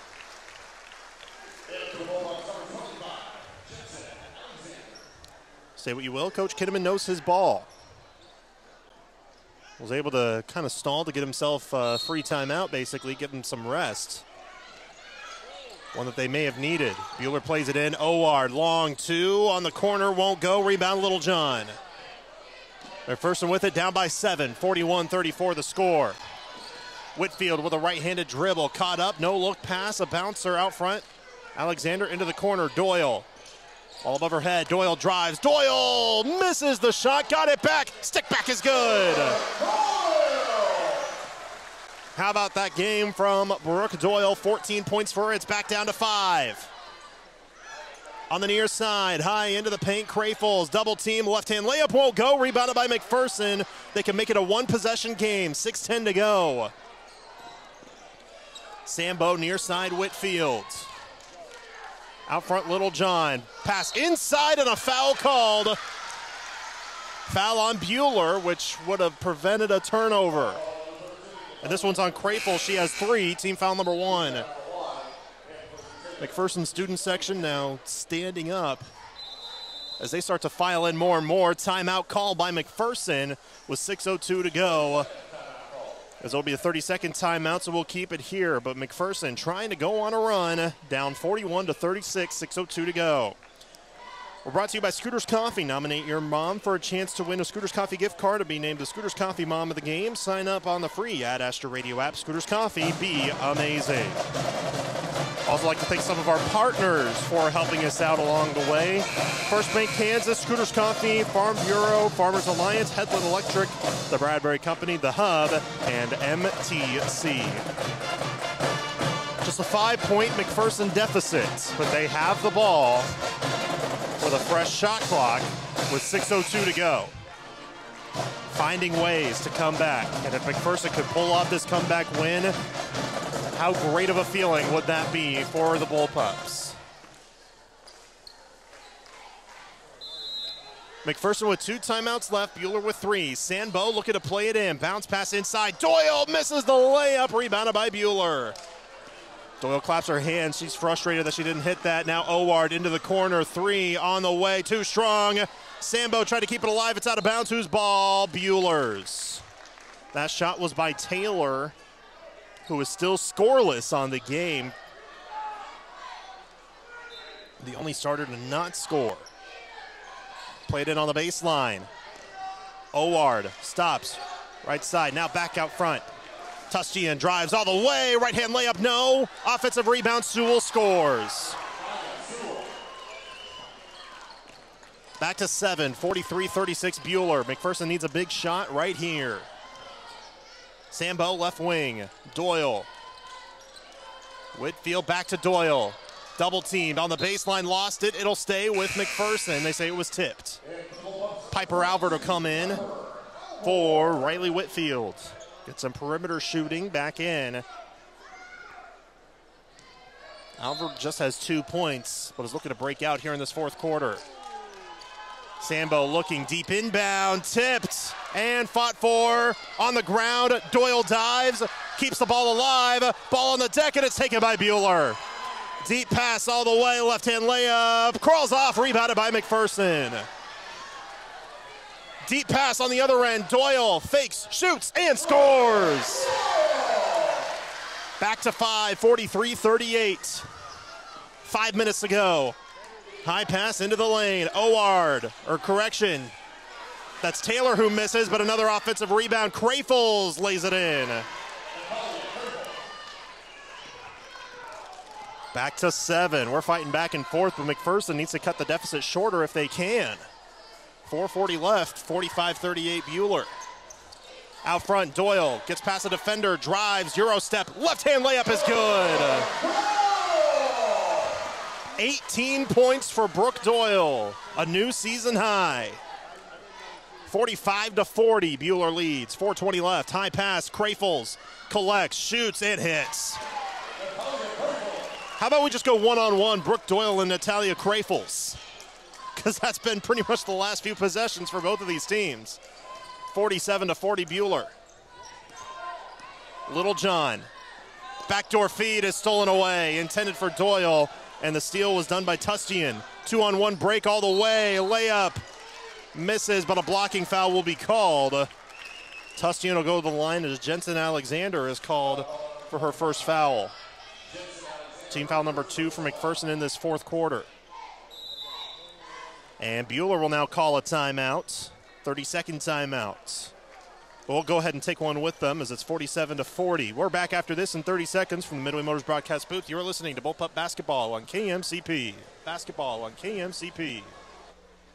Is that you, McPherson? This is Julie with RC Heating and Cooling. Did you hear what I heard? It's the most wonderful time of the year, and here at RC, we want you to have a comfortable holly jolly Christmas. Whether you're wanting a cold white Christmas or wishing you were saying Mere Kalikimaka, we hope you stay warm when it's cold outside. Call us at 620-241-2787. Merry Christmas, Feliz Navidad from RC Heating and Cooling. Mere Kalikimaka is a thing to say. 98.9 and 1540 KMCP. 2 timeouts left for each team, but Buhler will go to the free throw line to shoot 2 free throws, and they already lead 47-40 over the Bullpups. McPherson trying to claw back tooth and nail, but Buhler has had a response each and every possession, which has made it tougher for McPherson. This is one of the best quarters we've seen out of McPherson. Doesn't help as Buhler's having one of their best quarters. First free throw goes down for Tustian to make it 48-40. This next free throw would tie their largest lead of the game if it's good, which it is not. Rebounded by Alexander, 48-40. But Alexander walked with the ball. Another Bullpup turnover. That's number 27. And Buhler gets it back, already up 48-40. Natalia Crafels with 18 points, tying a season high. Brooke Doyle from McPherson has 18, which is a season high. She's not on the floor right now. It was a tip ball. Now Sewell lost it out of bounds. It'll go to McPherson. Doyle on the scores table. She'll check back in. And she'll come in for Bryn Littlejohn. 3:40 to go. McPherson down by 8. They need a run and need it fast. Time is not on their side. 5 on the floor for McPherson. Whitfield, Alvord, Jensen Alexander, Cooper, and Doyle.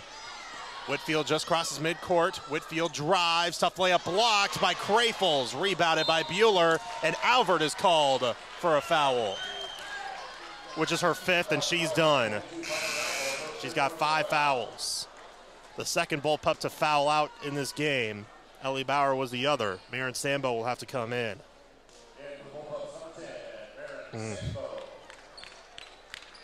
Tough break. So you could kind of go back and forth on some of these non-calls. I mean, I know Coach Kidman has had a few things to say already. Buhler has it already up by 8, 3:15 left on the near side. OR drives baseline, stops, kicks it in. Floater, Crafels, yes. 20 points for Natalia Crafels. And it's Buhler's largest lead of the game, 50-40. Doyle in the far corner on the left side, bounce pass. Whitfield gets bumped, a foul on Lillian Horn. Just her second and team foul number 2 for Buhler with 2:56 left. Whitfield will play it in. Looking, finds Alexander. Cooper in the corner, steps to her right as now they'll bounce it in. Doyle lost it and saves it, but it goes right to Buhler. Crusaders with it across midcourt. Oward controlling it near side. Crafels wants a 3, hits the 3. What a game for Natalia Crafels as Coach Kinnaman wants to call timeout. And the Crusaders are now up 53-40 with 2:33 to go. We'll take a timeout with them. We're back after this from the Roundhouse from the Midway Motors broadcast booth. You're listening to Bullpup Basketball on KMCP. Are you building a house? A swimming pool? Are your lights flickering? Call Schmidt Electric. That's Schmidt Electric. 620-960-6755. Schmidt Electric will take care of all your electrical needs. Got Spock? At McPherson Center for Health, your well-being is our priority. With ER wait times averaging just 11 minutes from door to provider, you'll get the care you need fast. McPherson Center for Health, caring for you close to home. 98.9 and 1540 KMCP. 2:33 to go in the game. McPherson trailing by 13 points, 53-40. Buhler leads over McPherson, and what could be the first time in almost a decade that Buhler beats McPherson on the basketball courts in girls basketball.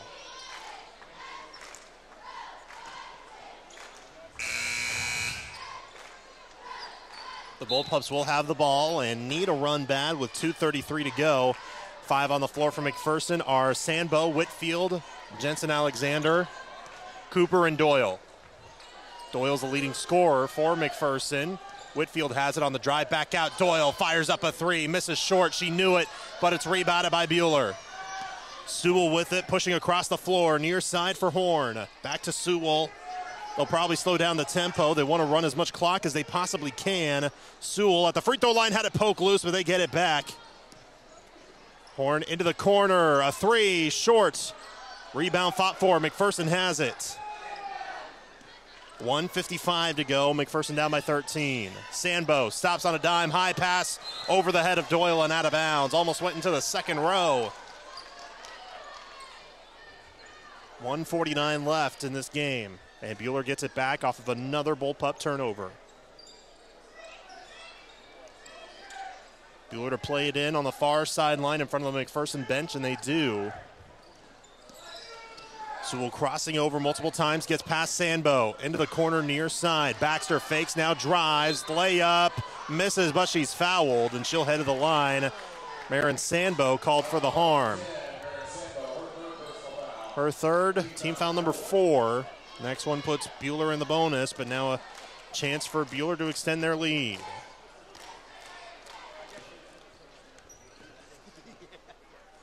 First free throw, Baxter misses short. And Bryn Littlejohn will come back in. She's at the scorer's table.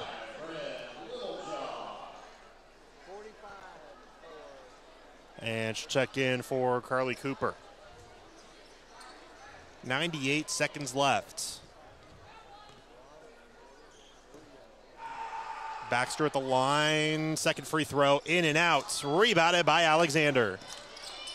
Over to the stripe. Here comes McPherson. Whitfield on the near side. Crosses over, looking for help. Finally gets it with Sambo near midcourt. Lost it, and they say over and back. And that's the 30th turnover on McPherson in this game, which is their average. So Buhler will play it in, already up by 13. Big screen as Horn gives it up. Oward, high pass, tipped and stolen by Doyle. Doyle going coast to coast all the way, lays it in. Timeout called by McPherson, their final timeout. With 1:13 to go, McPherson is down 53-42. It's a full timeout. We'll take one with him. Back after this from the Roundhouse. We're back at 30 seconds. You're listening to Bullpup Basketball from the Midway Motors broadcast booth on KMCP.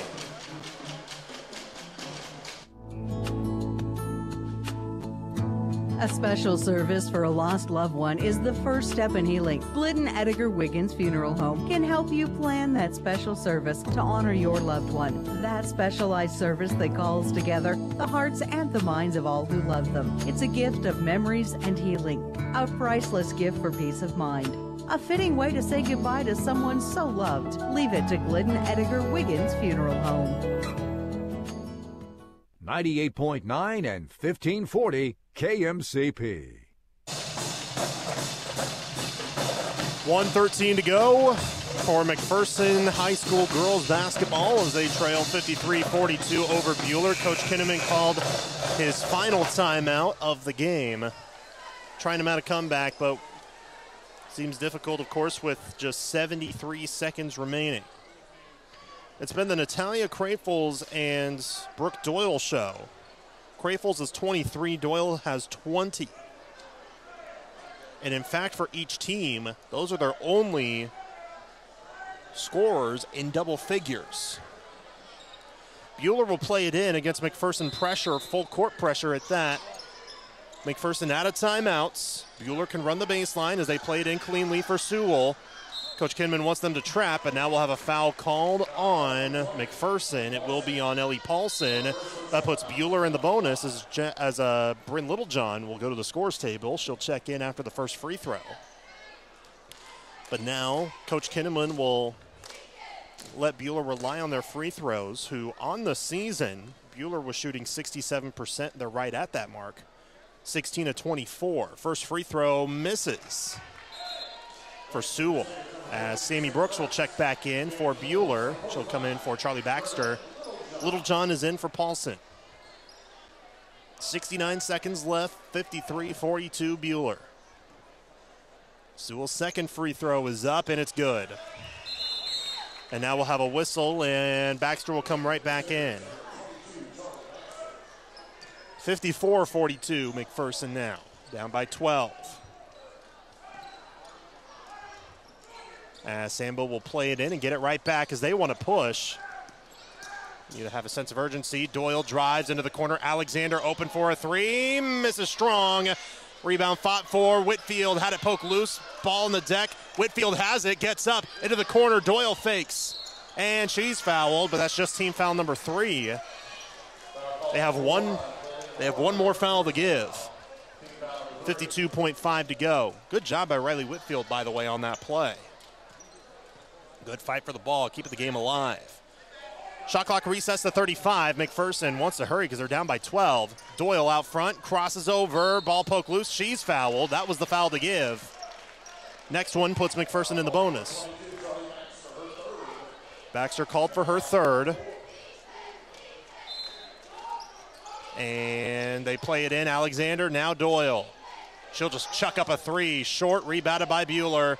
2 clock separated by 6 seconds, and Doyle will foul. Coach Kinnaman wanted a foul on the three-point shot by Doyle. He thought that Doyle was hit on the arm. Instead, no call, and Doyle's called for a foul, which sends Sewell back to the stripe. 39.2 to go. McPherson down by 12. Sewell was 1 for 2 her last trip. First free throw's good. And again, a little switcheroo as we see Sammy Brooks come back in for Baxter, who may check in pretty soon. Likely this is just for rebounding reasons. Brooks is taller at 5'9". Second free throw doesn't go down. Rebounded by McPherson, but they trail by 13 with 35 seconds left. Whitfield lost the dribble, needs help, finds Littlejohn. Not a whole lot of sense of urgency. Whitfield just scanning the floor near side. Doyle steps back, chucks up another three, way wide, may have been blocked, rebounded by Buhler. Shot clock is off, but they're going to push up ahead of the floor, taken away by Alexander. Here's a softball pass the other way. Doyle against Crafels. Doyle scores. But 8 seconds are left, and that's pretty much going to do it. McPherson's not going to foul, and for the first time in nearly a decade, Buhler will beat McPherson. Final score, Buhler 55, McPherson 44. We'll have the Bullpup Locker Room Show coming up right after this from the Midway Motors broadcast booth. You're listening to Bullpup Basketball on KMCP.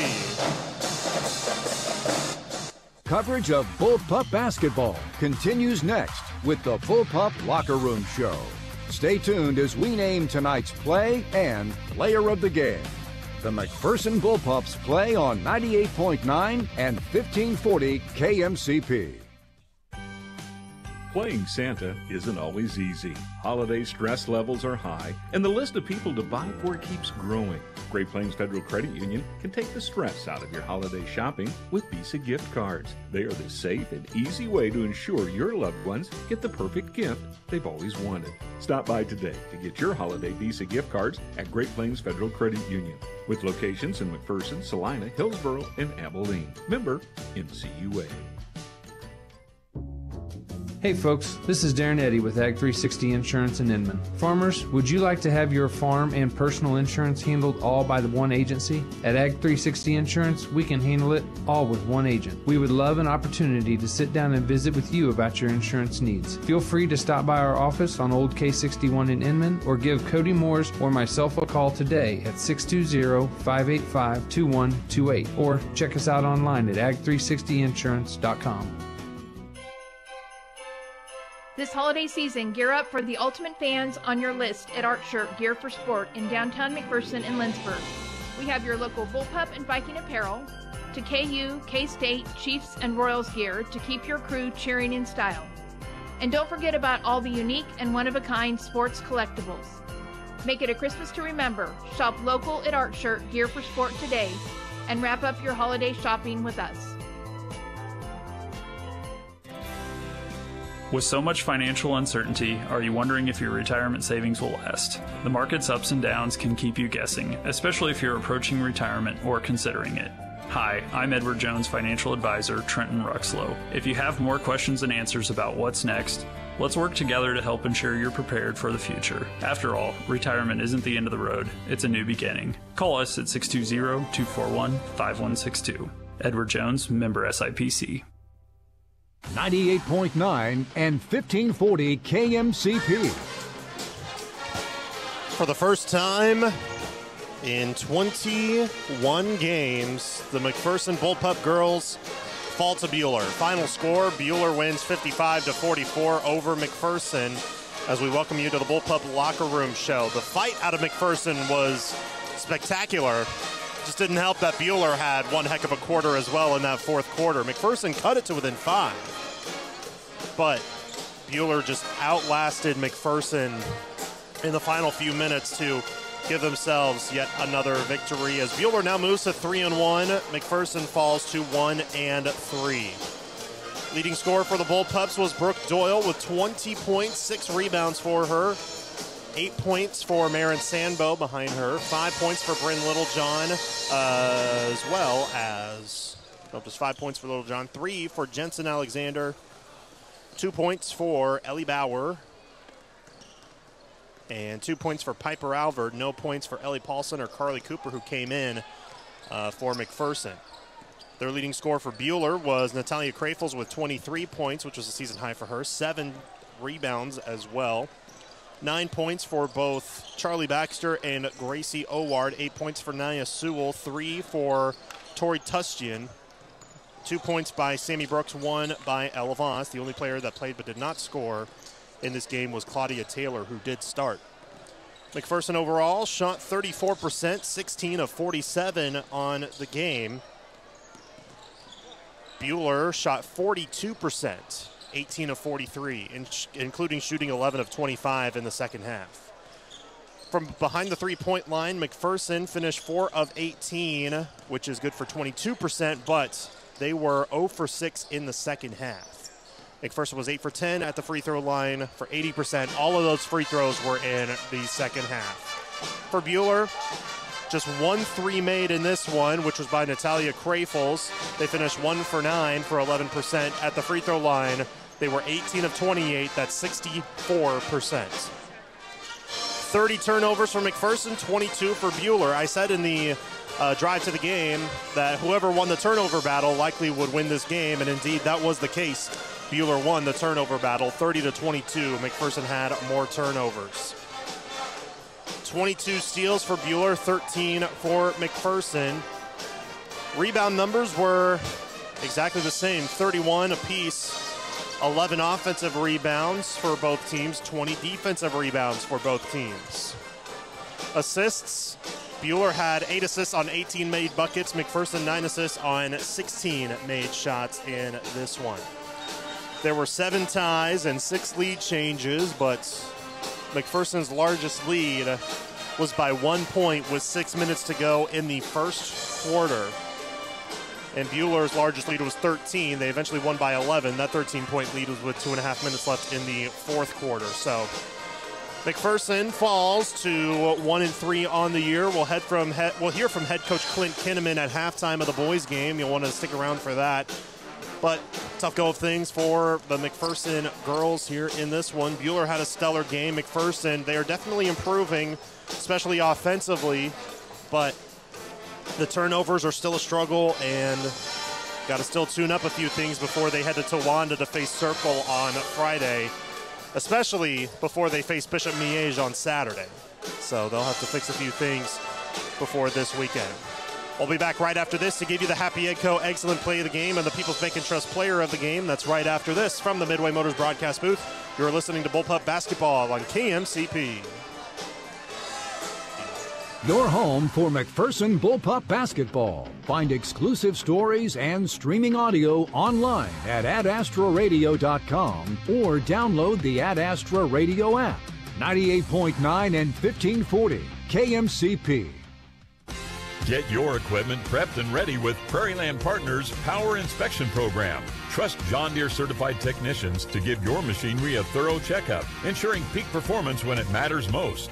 Whether it's mowers, gators, skid steers, compact tractors, or big ag machines, Prairie Land Partners has you covered. Don't wait. Call, stop by, or visit prairielandpartners.com to schedule your inspection today and keep your equipment running strong. Prairie Land Partners. This special time of year calls for a special type of treat, like the Oreo Cookie Peppermint Shake at Freddy's, a delectable blend of festive peppermint, crunchy Oreo cookies, and the creamiest vanilla custard. Now, there's a reason to savor the season at Freddy's. Order today on your Freddy's app, online at freddys.com, or visit a Freddy's location near you. Get yours today at Freddy's Frozen Custard and Steak Burgers in Hutchinson and McPherson. I'm Adam. And I'm Devin. Together we are Stamatic of Central Kansas. With a new location at 209 North Main in downtown McPherson. We are here to help, offering water, fire, and smoke restoration, mold remediation, carpet and upholstery cleaning, as well as hard surfaces like tile and even grout cleaning. Don't forget about the places you can't see, like air ducts and dryer vent. Find us on Facebook or online at stamaticofcentralks.com for a free estimate to see how Stamatic of Central Kansas can help you. Oh, and honey, don't forget. Call Stamatic, you'll be ecstatic. Hey there, I'm James Dunlap from Farmers Alliance. Just like a winning sports team huddles up before the big game, we know that having a solid game plan in place ahead of time is key. At Farmers Alliance, we've got your back when it comes to protecting your loved ones before the unexpected strikes. Don't wait for a crisis to hit. Chat with your friendly, independent insurance agent today, whether you need to draft a plan from scratch or level up your existing one. Our Farmers Alliance team is here to prepare you for life's curveballs. Don't hesitate. Get in touch with your Farmers Alliance agent now. 98.9 and 1540 KMCP. Welcome back into the Bullpup Locker Room Show as we wrap up our coverage of McPherson High School girls basketball in this one as they fall 55-44 over Buhler here today. Time now for the Happy Echo Excellent Play of the Game. It's the first quarter buzzer beater by Marin Sandbo, a running three-pointer just on the near side on the left wing, able to just float one up. It was a pure swish through the hoop to tie the game at 15 at the half. So that one's going to be the Happy Echo Excellent Play of the Game. Visit happyeggfarms.com to learn how you can help feed America. The People's Bank and Trust Player of the Game, though, was going to go to Brooke Doyle, who was just tremendous today for the Bullpups and was the biggest factor trying to help them mount the comeback. She finished with 20.6 rebounds, shooting 8 of 18, 2 for 6 from deep, 2 for 2 at the free throw line. Terrific job by Doyle here today. She is our People's Bank and Trust Player of the Game. People's Bank and Trust since 1898, community banking at its best. That's it for coverage of girls basketball. We'll have boys basketball coverage now as we will set sail to the Midway Motors Drive to the game, and we'll be back right after this to give you that coverage. From the Midway Motors broadcast booth, you're listening to Bullpup Basketball on 98.9 and 1540 KMCP. The Scooters Coffee Mom of the Game. Register your mom for a chance to win a Scooters Coffee gift card. Learn more at astradio.com. From Scooters Coffee in Hutchinson and McPherson and 98.9 and 1540 KMCP. Hi, Drew and Jonathan Scott here, reminding you that a lot of life's firsts are better with help from American Family Insurance. So like your first dream home? Yep, their agents can help you bundle and find the right home policy at the right price. Now that's the dream. American Family Insurance. Insure carefully, dream fearlessly. Visit amfam.com to learn how discounts may apply to you. American Family Mutual Insurance Company, SI, and its operating company, 6000 American Parkway, Madison, Wisconsin. Visit your local American Family Insurance agent, Steve Barr, at 807 North Main, McPherson.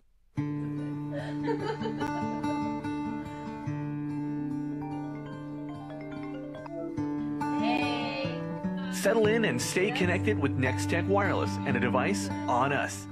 Choose from the newest iPhone 16, the Samsung Galaxy S24, or a new tablet on us. Get an extra $100 with your device trade-in, no matter the condition. Nextech Wireless. Home on the range. It's the season to save at Jar Automotive. Big plans for the holidays but your car isn't ready? Don't let car repair bills ruin your Christmas cheer. Save your holiday cash with buy now, pay later options at Jar Performance Automotive. Sign up online at jarautomotive.com or give them a call at 620-241-5194 to book your inspection today. Make sure your car is in tip-top shape for your trip to Grandma's house. Trust Jar with your car. At Midway Motors, we are here for you for every mile of life. Whether you're shopping for a new or used vehicle or selling one, Midway Motors will buy your vehicle even if you're not in the market to buy one of ours. Just stop by one of our 5 locations and one of our appraisers will evaluate your vehicle and you can leave with a check the same day. It's fast and easy. Visit MidwayMotors.com for more information. Midway Motors, for every mile of life. 98.9 and 1540 KMCP. We welcome you back to the McPherson Roundhouse as we continue our coverage of Bullpup basketball as we transition to the boys' game between the McPherson Bullpups and the Buhler Crusaders. Again, this is Lane Gillespie bringing you action here courtside at the McPherson Roundhouse. The boys' teams are both looking to continue to trek on forward as Buhler is looking to bounce back after falling 59-43 on Friday against Hutchinson, as they are now 1-2 on the year. McPherson is 2-1 on the season, as they are coming off of a win against Andover and are looking to make another win streak of their own after their 26-game win streak was snapped against Derby just about a week ago, actually exactly a week ago. So they're looking to turn that around here in this one, as McPherson riding high off of a victory and are looking to push forward once again. And they did a really good job on Friday doing so, shooting 61% on the floor and having 13 assists on 22 made buckets. They were 6 of 11 from downtown as well, and led by Gabe Pyle, who led all scorers with 21 points, also led with 7 rebounds and 5 assists. So We'll see who will have a big game here in this one as McPherson goes up against Buhler, who again is looking to turn things around. They are led in scoring by Mitchell McDaniel, who, if you're a Bullpup football fan, you may have shuddered at that name because he was the star running back. He's just 5'9", but averages 10 points per contest and 1.3 rebounds a game. Had just 10 points against Hutchinson in their loss, where he shot 3 of 12, 1 of 7 from deep. Overall, Buhler shot 34% in their loss to Hutchinson, including 3 of 16 from downtown.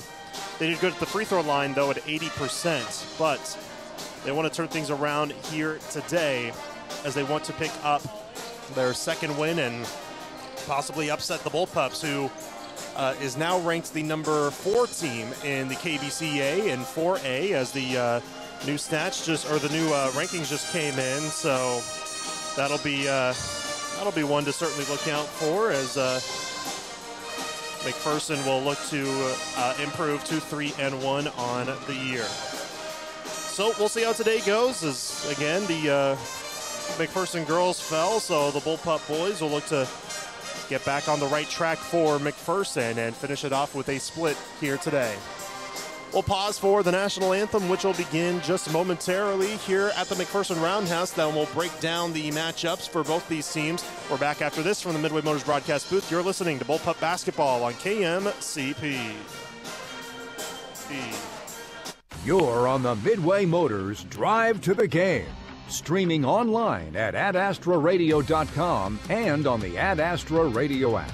The McPherson Bullpups play on 98.9 and 1540 KMCP. At McPherson College, you bring the dream, we'll assemble the team. Your experience as a Bulldog student-athlete includes a team of coaches and professors dedicated to your success. McPherson College is home to KCAC champions, NAIA All-Americans, and champions of character. We're also home to some of the lowest student debt and highest career outcomes in Kansas. It's a great day to be a Bulldog. Learn more at macbulldogs.com. I'm Katie Dix, MHS class of 22 and now a McPherson College Bulldog. Staying at home for college was a no-brainer for me. At MC, I have a team that's dedicated to my success, with personal attention from my professors to help prepare me for my dream of being a teacher. When I graduate, I'll have a master's and a bachelor's degree that give me a head start in my career. Strong community support paired with the earning power of a McPherson College degree is why I graduated from a Bullpup to a Bulldog. Build your team at mcpherson.edu. 98.9 and 1540 KMCP.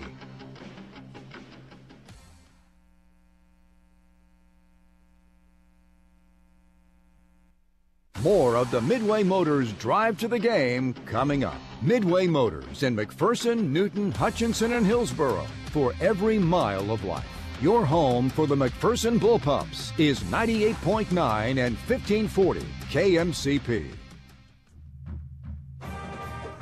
Bullpup fans, want to make a real difference in McPherson? Join the Bullpup Booster Club today.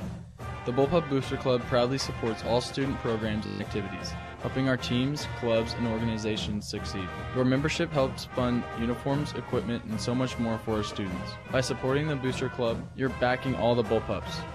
Visit bullpupbooster.com to join today. Together, we're stronger. Go Bullpups!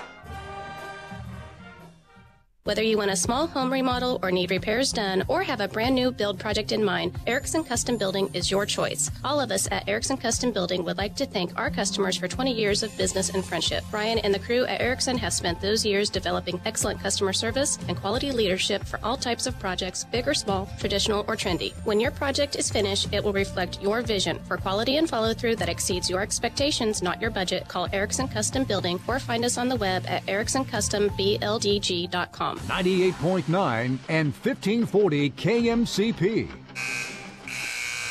Welcome back to the Midway Motors Drive to the Game. Apologies for the extended break, having some technical issues, but those are fixed, and we'll get things back and rolling here in this one. So, the Bullpups again coming in 2-1 on the year. The Crusaders 1-2. The Crusaders looking to bounce back, and the Bullpups looking to start yet another win streak here at the Roundhouse. What will be their final home game of the calendar year of 2024. Of course, their next home game will not be until January 10th of 2025. But McPherson is on a roll after defeating Andover, who is likely to be a good contender in state in 5A, and McPherson looking to get things back on the winning end once again. Time for the Erickson Custom Building game plan for new construction and remodeling. Contact EricksonCustomBLDG.com. It's finding quality shots again and finding the two piles for McPherson, but if they're not able to set the tempo, they have guys like Ian Razak, who had a great game with 9 points against Andover. He's had a good season so far at 11 points a contest. Also, Ashton Malm had a career game with a season-high 8 points for him on Friday. He only played one game last year, and he definitely stood out in that one. So those are a couple of key guys to really help out this squad, especially with already a two-headed monster in the two piles, the two cousins, that is, Jet Pile and Gabe Pile, combining to average 44 points a game. Jet averages 20, Gabe averages 24 points per contest.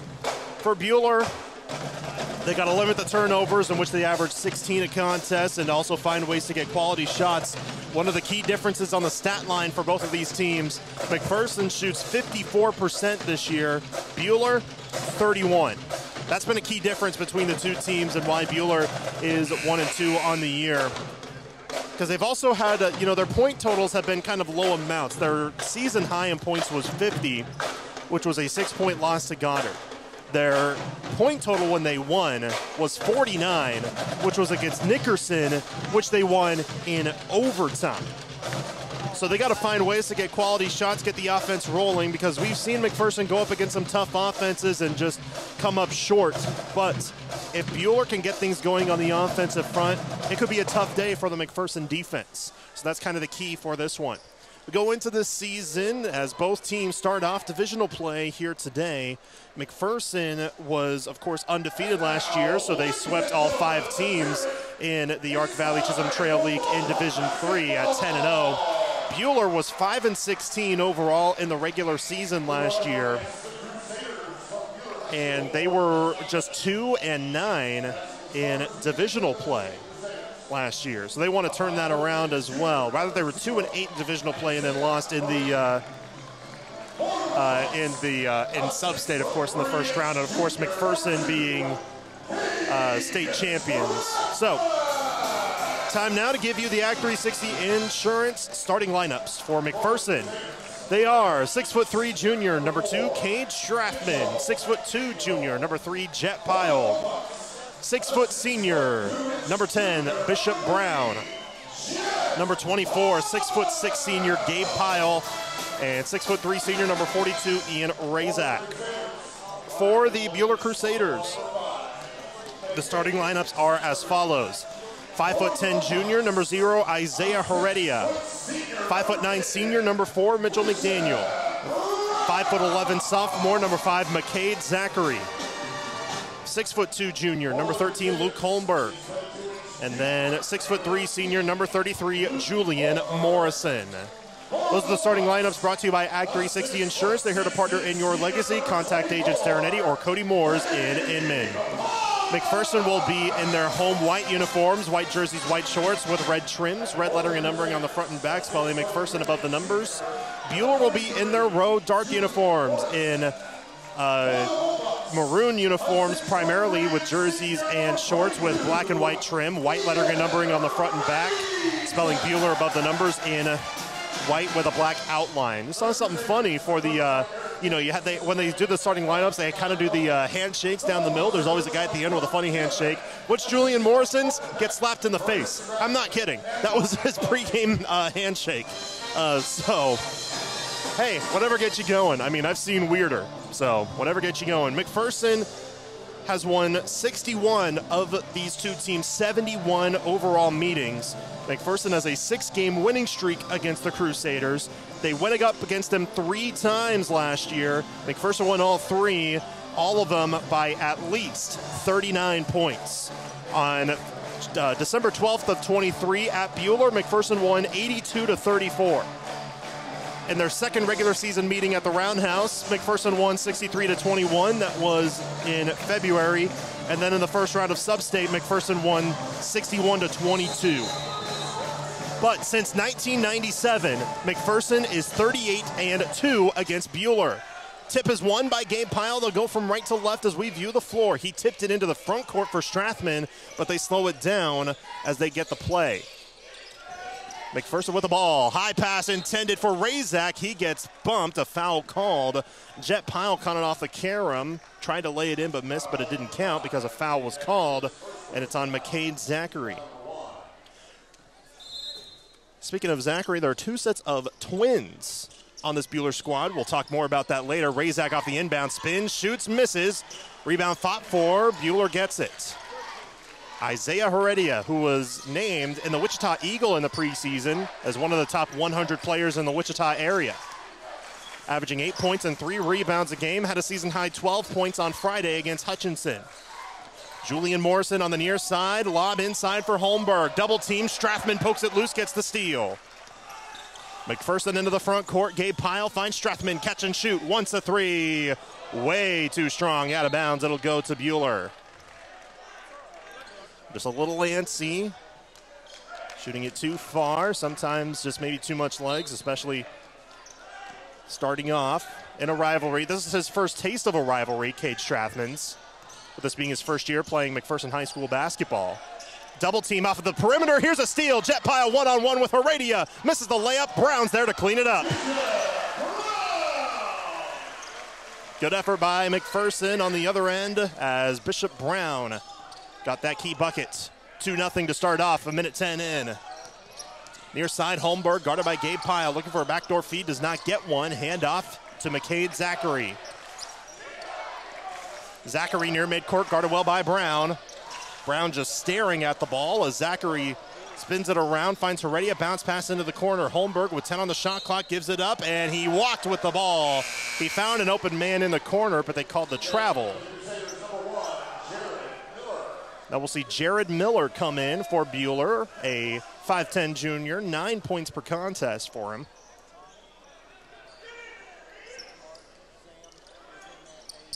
And McPherson gets it back, already up 2-0. Deep pass, Brown. Kick out, Gabe, catch and shoot, once a three, misses short. Razak, tip follows good, and he's fouled. Razak's had a terrific season so far, 11.6 rebounds a game for the senior. He signed to play baseball at the next level. He's a terrific pitcher, which you'll hear this spring. Has a fireball for a fastball. Free throw in and out, rebounded by Buhler, but McPherson's up 4-0, 6:15 to go first quarter. Heredia, double team, bounces it up ahead. Near side with the ball is Miller. Cross-court feed, Heredia, deep three over Pyle, misses, it was blocked maybe. And the long rebound tipped, and McPherson keeps it. Here's Jet Pyle on the near side, gets a screen from Razak. Jet driving, tough contact layup just off the mark, but he is fouled. Jet Pyle will go to the line. Now Jet has been at the free throw line more than any other Bullpup, and this foul's on Mitchell McDaniel, which is his second already, 3 team fouls. So McCade Zachary goes back to the scores table, but Jet Pyle shooting 79% at the stripe. First free throw short. He was 6 for 8 at the stripe against Buhler, or rather against Andover on Friday, where he had 16 points. Shot 4 for 7 on the game. Second free throw, Jet Pyle's good. His first point, it's 5-0 McPherson. Over 2 minutes in, 5:53 to go, first quarter. Play into Heredia as Buhler has the ball, still looking for their first bucket. Miller drives all the way, layup short, rebounded by McPherson. Jet Pyle up ahead, pushing, pass inside, Gabe with the reverse. He lays it up and in. Good feed by Jet Pyle, it's 7-0 Bullpups. Jared Miller across midcourt, looking to get past the pressure, driving inside, layup won't go. Offensive rebound, Holmberg, triple teamed, spins out, and we'll have a reach-in foul called on McPherson. It'll be on Jet Pyle. Just the first foul called on McPherson. We'll see Ashton Malm come in for the first time. He'll come in for Bishop Brown. Malm had a terrific day on both ends of the ball. Buhler will play it in. His mom had 8 points against Andover on Friday. Miller on the near side, stepping back against Strathman. Now drives on him. Left-hand layup won't go. Good defense by McPherson. Here come the Pups. Here's Malm out front. Skips it into Razak on the left side, but he had to retreat, and McPherson will now control the perimeter as Brody Seidel will go to the scorer's table. He'll check in a moment. Jet Pyle in the corner on the near side for McPherson to Gabe as they swing it out. Good ball movement by McPherson. Still plenty of time to shoot. Jet fakes. Stepping back, and into the lane he goes now. Look for Gabe, he finds him. Shot clock is now down to 8. Razak works inside, outside Jet, wide open three, in and out. Offensive rebound, Strathman lays it in, and he's fouled. Kate Strathman, the offensive board and the score. 6 rebounds for McPherson already, 3 of them the offensive glass. Brody Seidel will come in for Ian Razak. Also, Asher Zachary will come in for his twin brother, McCade. Both of which sophomores. Asher, the taller twin, he's 6'3". The other set of twins are the Chance brothers. As the free throw's no good, offensive rebound by Seidel. Jet Pyle out front, swings it near side. Gabe, catch and shoot 3, too strong. Malm the offensive rebound. How about the boards for McPherson as they're already up 9-0, 4.5 minutes left first quarter. Strathman right wing, back out front for Gabe. Jet near side, handoff, Malm into the corner as McPherson works it around the perimeter once again. Spread the floor out, kind of like in football where you'd see a spread style of offense, you could say. We're going to have 3 seconds called on Brody Seidel, so that's a turnover. The other set of twins for Buhler I was going to mention are the Chance brothers, Nick Chance and Zach Chance. Both of them are 6'4" sophomores. Brendan Doyle will come in for the first time for McPherson. He'll check in for Cade Strathman. Also, Ruben Harder's in for the first time for Buhler, a 6'2" junior, sporting the number 20. Buhler with the ball, losing it out of bounds. They say it was touched, and it'll stay with the Crusaders. Bishop Brown will come back in for McPherson. He'll come in for Ashton Malm. 9-0 McPherson. Good start for the Bullpups. As we've seen quite a bit, saw that quite a bit last year, of course, in the 3 games that these 2 teams met. McPherson won by 39 points or more. Heredia with the ball, just dribbling about on the near side, looking for an opening. Cuts it left to Asher Zachary, out front near side. Heredia into the corner, wants a 3, short. Seidel gets the rebound, just kept it from his fingertips from going out of bounds. Now here comes McPherson. Gabe Pyle into the forecourt. Bounce past Doyle, right wing, looking, finds Jet Pyle. Pyle sporting the lime green shoes here in this one. The lime green Nikes at that. Definitely sticks out like a sore thumb. Now Jet drives, baseline, tough contact, layup is good. His first bucket of the game. Jet Pyle has 3 points on the game. 11 points by 5 different scorers for McPherson, all of which the starting 5. On the other end, shot up, won't go, rebounded by McPherson. They're up 11-0. Jet ahead to Gabe. Gabe drives, lays it in. Timeout Buhler. What a start for McPherson. They lead 13-0. 2:59 to go in the first quarter as Buhler calls their first timeout of the game. Don't know if it's a 30-second timeout or a full. It's a 30-second. We'll keep it here as we thank our sponsors, including Next Tech Wireless. You can stream today's broadcast on your phone with the Ad Astra Radio app, powered by Next Tech Wireless. Shop for the latest phones and devices at the best prices. Nominate your mom for a chance to win a Scooters Coffee gift card and be named the Scooters Coffee Mom of the Game. Sign up on the free Ad Astra Radio app. Scooters Coffee, be amazing. Also like to thank Pyle Law. If you've been injured at work or in a motor vehicle accident, call Pyle Law, 241-9000. Tom works to get the benefits you deserve. 13-0 McPherson. Bullpups 6 of 12 shooting overall. 10 rebounds.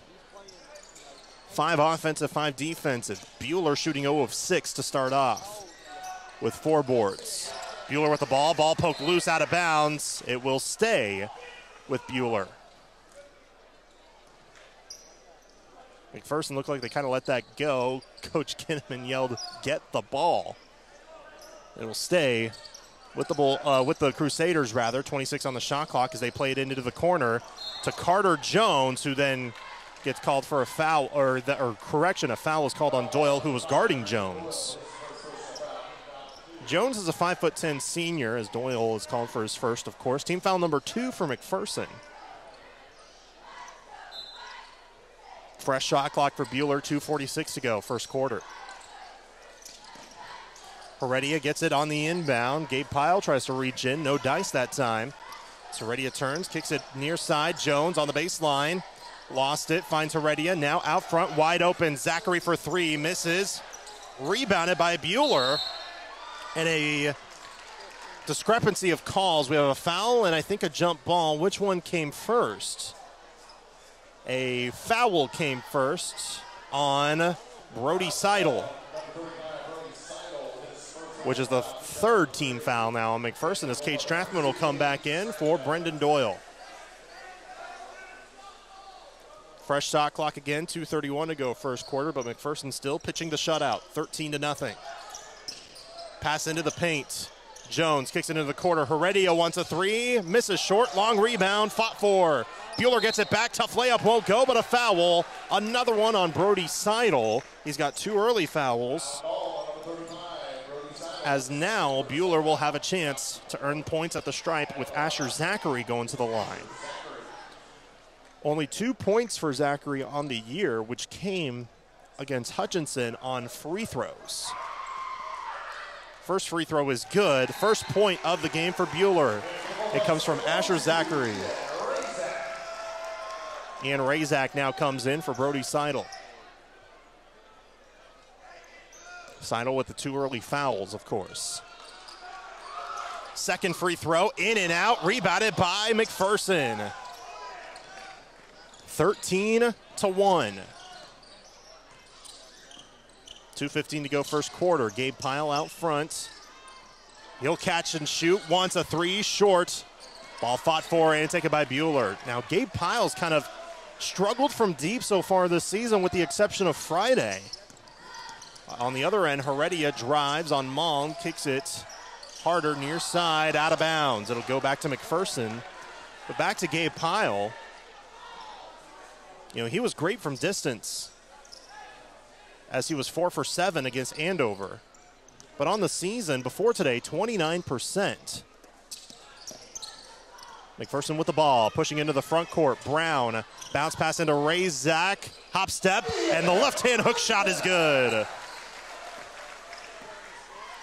2 buckets for Razak. He's got 4 points, 15-1. McPherson, 90 seconds left in the first quarters. We'll have another foul on McPherson. This one, I believe, on Brown it is, which is his first.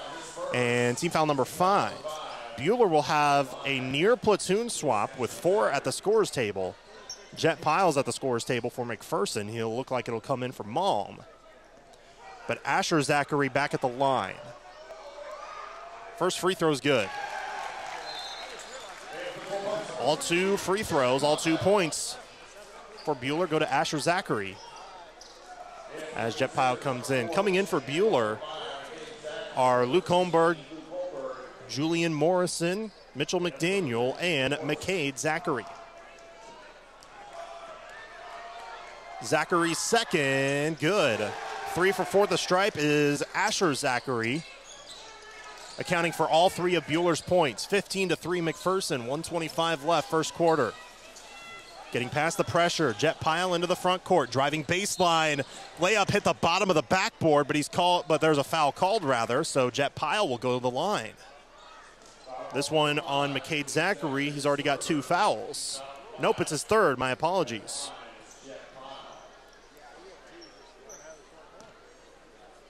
So now at the line, Jet Pyle for 2, 79% at the stripe, but 1 for 2 in his first trip. First free throw is good. 4 points for Jet Pyle here in this first quarter. There are 16 points for McPherson from 5 different scorers. Now, all 5 of those scorers are the starting 5. Second free throw is good.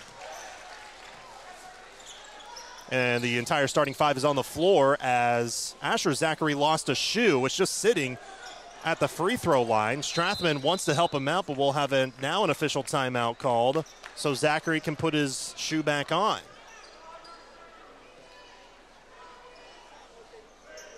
Got a tie and a double knot.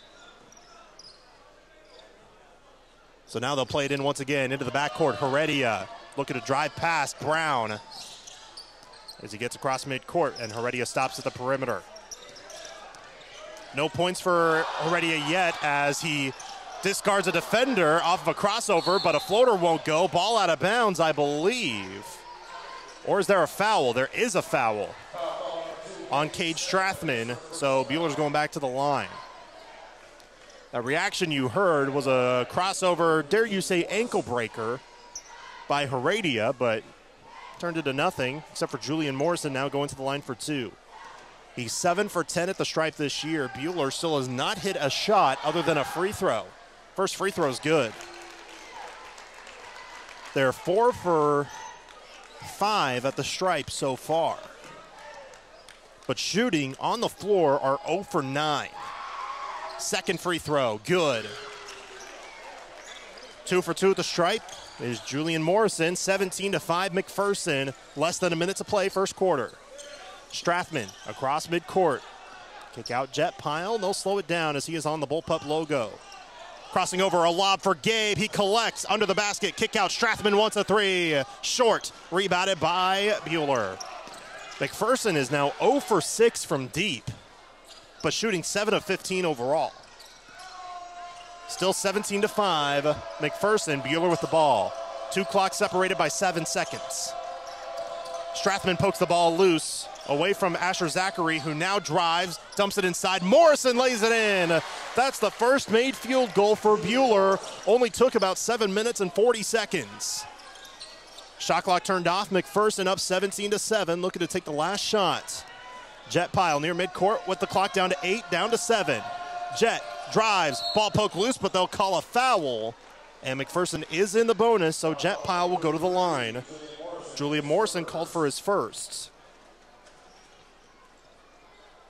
Jet is already 3 for 4 at the stripe. He, in fact, has made all 3 of McPherson's free throws, as overall the team is 3 for 6. First free throw off the side. So Ashton Malm will come in for Gabe Pyle for the final 4.6 seconds of this first quarter. Jet looking to make it an 11-point lead for McPherson. 4.6 left. Free throw's good. They play it into the backcourt. McDaniel with 3 seconds, 2 seconds. McDaniel crosses, half-court heave off the mark. Rebounded by Razak. Probably won't count, as that is the end of the first quarter. 18-7. McPherson leads through the end of 1. Second quarter coming up right after this from the Midway Motors broadcast booth. You're listening to Bullpup Basketball on KMCP. Happy holidays from Midway Motors. The one thing that has remained unchanged is our commitment to be here for you. This holiday season, we're here for any sales or service needs that you may have. Visit us online at midwaymotors.com or stop by and see us in person. We wish you and your family the best. Happy holidays from all of us at Midway Motors.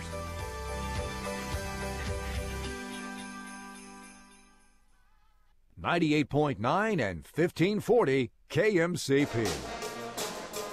18-7, McPherson leads through 1 quarter of play over the Buhler Crusaders. In our coverage of Bullpup boys basketball now, as Buhler was only limited to 1 of 11 shooting. The one made field goal was a layup by Julian Morrison. Buhler's 0 for 5 from deep, but 5 for 6 at the free throw line, so that accounts for all 7 of their points. McPherson, on the other hand, 18 points, shooting 7 of 15, which is 46%, but 0 for 6 from deep. 4 for 8 at the free throw line as well. McPherson out-rebounding Buhler 11-9, including 5-4 on the offensive glass.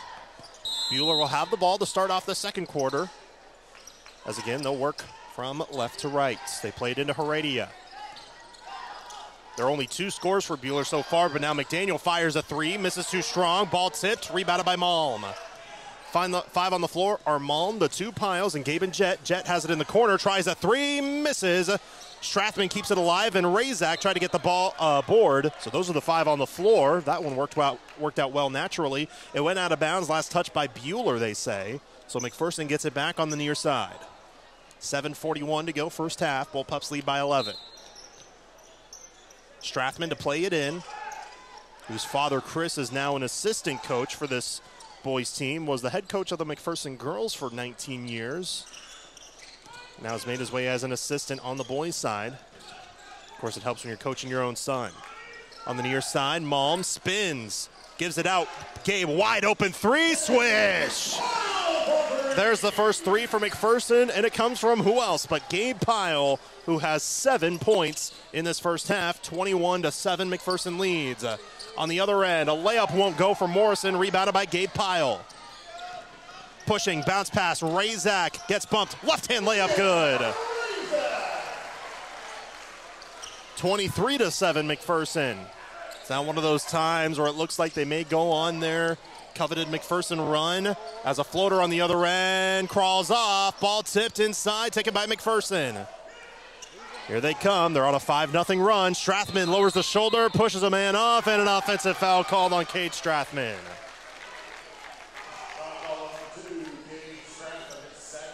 His second foul, team foul number 1. I think it was either Morrison or Holmberg who drew the charge. Couldn't quite get it. It was just off a quick glance.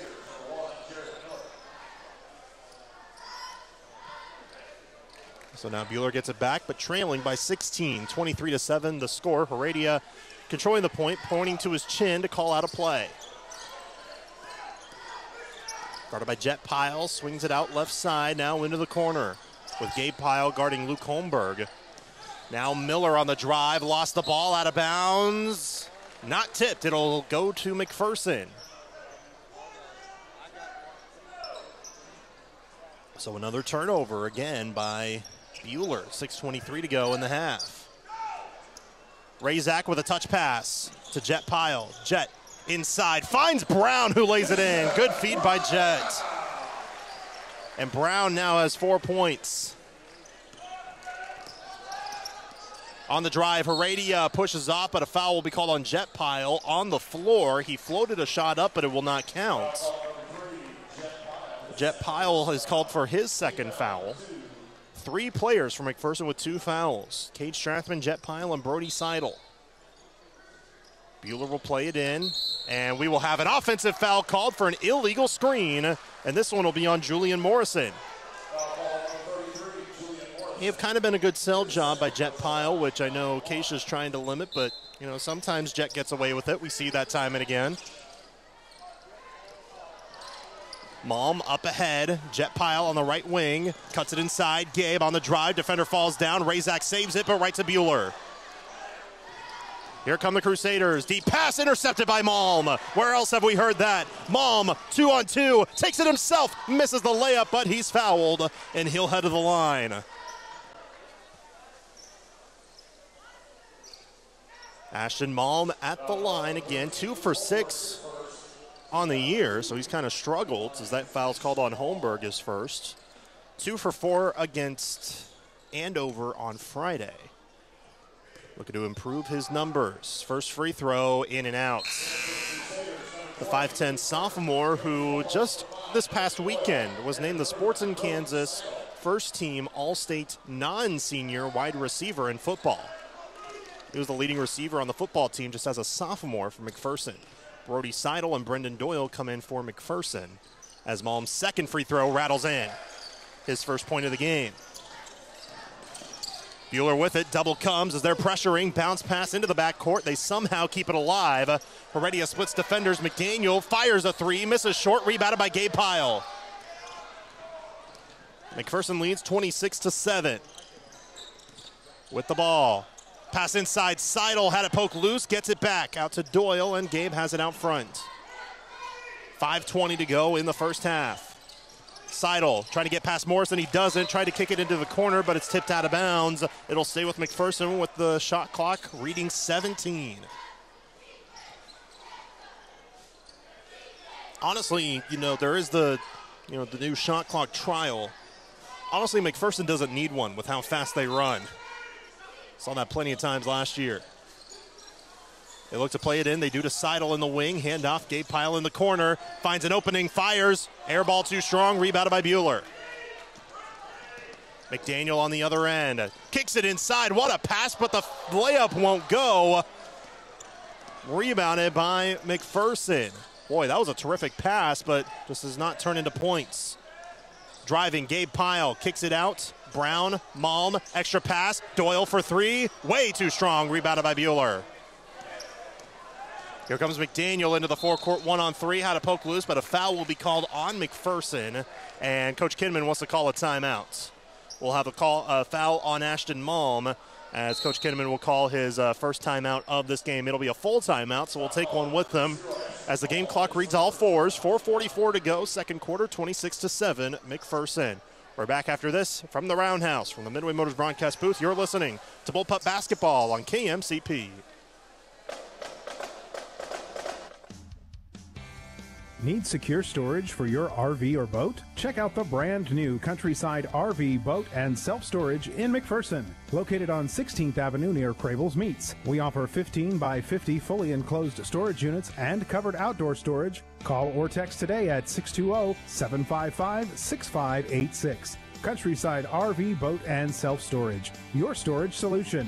That's 755-6586. 98.9 and 1540 KMCP. 4:44 to go first half. McPherson leads 26-7 over Buhler. Crusaders have not made a single point. They've not had a single point in this second quarter. They have only made one field goal in this entire game. They are 1 of 16. McPherson is 10 of 21, but they are 1 of 10 from deep. Buhler's getting their points on their free throws, though. They're 5 for 6. McPherson's 5 for 10 at the stripe. I'd like to thank the stat crew here at McPherson. They really help us out with that. That's why we get you all these stats, especially here at home games. Buhler with the ball after the timeout. Layup won't go. Foul called. It'll be Luke Holmberg going to the line for two. Foul on Bishop Brown, his second. That's pretty much been the only gloomy spot for McPherson in this entire game, and that's the fouls.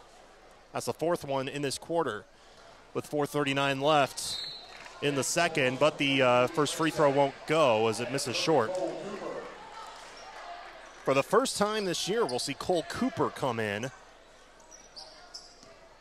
Cooper's a 6-foot sophomore. Second free throw is good for Holmberg. McPherson plays it in. Malm, Gabe Pyle on the near side. 4.5 minutes to go. 26-8 McPherson. Malm stops, kick out Cooper. Extra pass, back to Cooper. Cooper wants a three. He'll hit the three! First shot of the year. How about a Drano from deep? As Cole Cooper hits it from downtown, 29-8 McPherson. Buhler with it. On the left wing is Holmberg. Kicks it out near midcourt for Harder. Buhler looking for a bucket, any chance they can get. McDaniel gets away with a push-off. Double comes. Pass tipped by Gabe Pyle, stolen by Doyle. Up ahead, Malm looking. Razak inside, defender falls down, and we'll have a blocking foul called on Ruben Harder.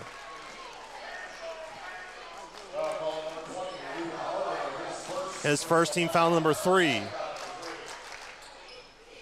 3:51 to go, second quarter. McPherson up 29-8. What a start. They played into Gabe Pyle in the corner. He's had kind of a quiet 7 points in this one. Doyle on the right wing, scanning the floors. They work it around in the perimeter. Moving the ball again. Pass inside, tipped, and a foul called on Harder once again. Back-to-back fouls on him. And that's team foul number 4. Next one puts McPherson in the bonus. McPherson also with 4, which will put Buhler in the bonus as well. As Julian Morrison will have to come back in, but Morrison has 2 fouls. That's now the 4th player with at least 2 fouls. McCade Zachary has 3, so he's been on the bench for quite a while. Malm to play it in. A lob! Gabe Pyle with the throwdown. A lob right out of the inbound. 31-8 McPherson. As Paxton Ingalls will head to the scorer's table. And a foul will be called on Cole Cooper, his first, but that'll put Buhler at the free throw line. Bonus coming for Carter Jones. But man, it's still a terrific offensive onslaught for this Bullpup team. Carter Jones at the line. First free throw up and too strong. Again, Buhler has only hit one made bucket as Paxton Ingalls checks in for the first time this year. He's been at the scores table a couple of times, has not really checked in. He only had 4 total points and 6 rebounds a season ago. The 6'3" junior. Second free throw is up. In and out, rebounded by Gabe Pyle. Gabe just had that dunk. He has 9 points for the Bullpups. Gets a screen, kick out, Malm, catch and shoot, dials a 3, misses short. Rebound fought for, Buhler gets it. Holmberg with it, 3 minutes to go in the half. Down by 23. Looking to go backdoor inside Morrison, rejected by Razak and out of bounds. The help defense for McPherson, helping strong, no pun intended. 25 on the shot clock when they play it in. Zachary does to McDaniel on the near corner, driving baseline, tight roping, and we'll have a little bump foul called on McPherson on Ashton Malm, which is his second, and back to the line Buhler goes. Mitchell McDaniel will be the one shooting the foul shots. Looking for his first points of the game. This is his first trip to the line. He's shooting 0 for 4, though, on the floor. First free throw, too strong. Here comes Carter Bankson in for the first time this year. Bankson, a sophomore, was a key contributor in football, no doubt a star in baseball. We saw him lead the team in batting average as a freshman last year. Second free throw goes down for McDaniel to make it 31-9 as Isaiah Heredia comes back in.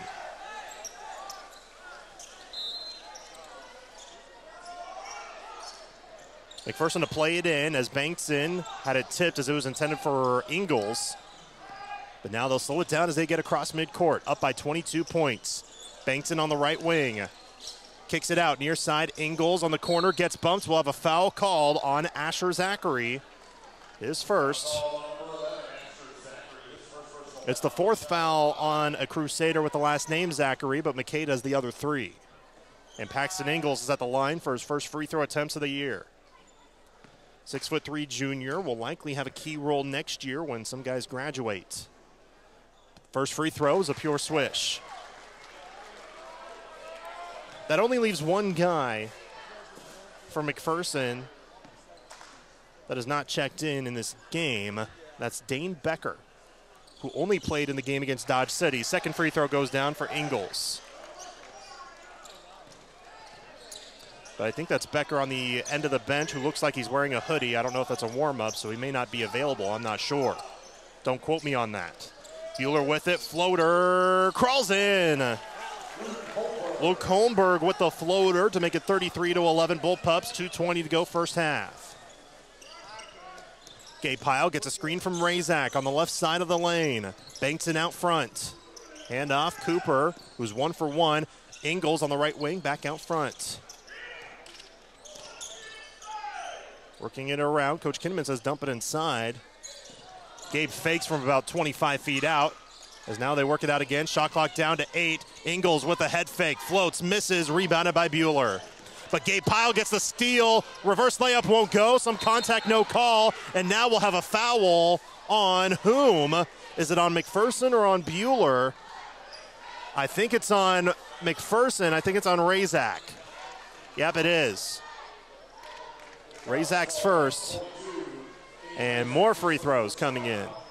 Combined, we've seen 24 free throw attempts between the two teams. Both teams are 7 for 12. Holmberg is back at the stripe. He's 1 for 2. overall. Buhler shooting 2 of 18. First free throw is short. McPherson 12 of 26, which is 46%. Second free throw, Holmberg goes in. 4 points for Luke. 33-12 McPherson. Minute 45 to go in the half. Gabe gets a screen from Razak. Fakes, looking, finds Cooper on the right wing. Bounce pass out front for Bankson. Back to Gabe, way outside. They'll still move the ball around the perimeter as Razak had it inside. Missed a hook shot, rebounded by Buhler. Here comes McDaniel.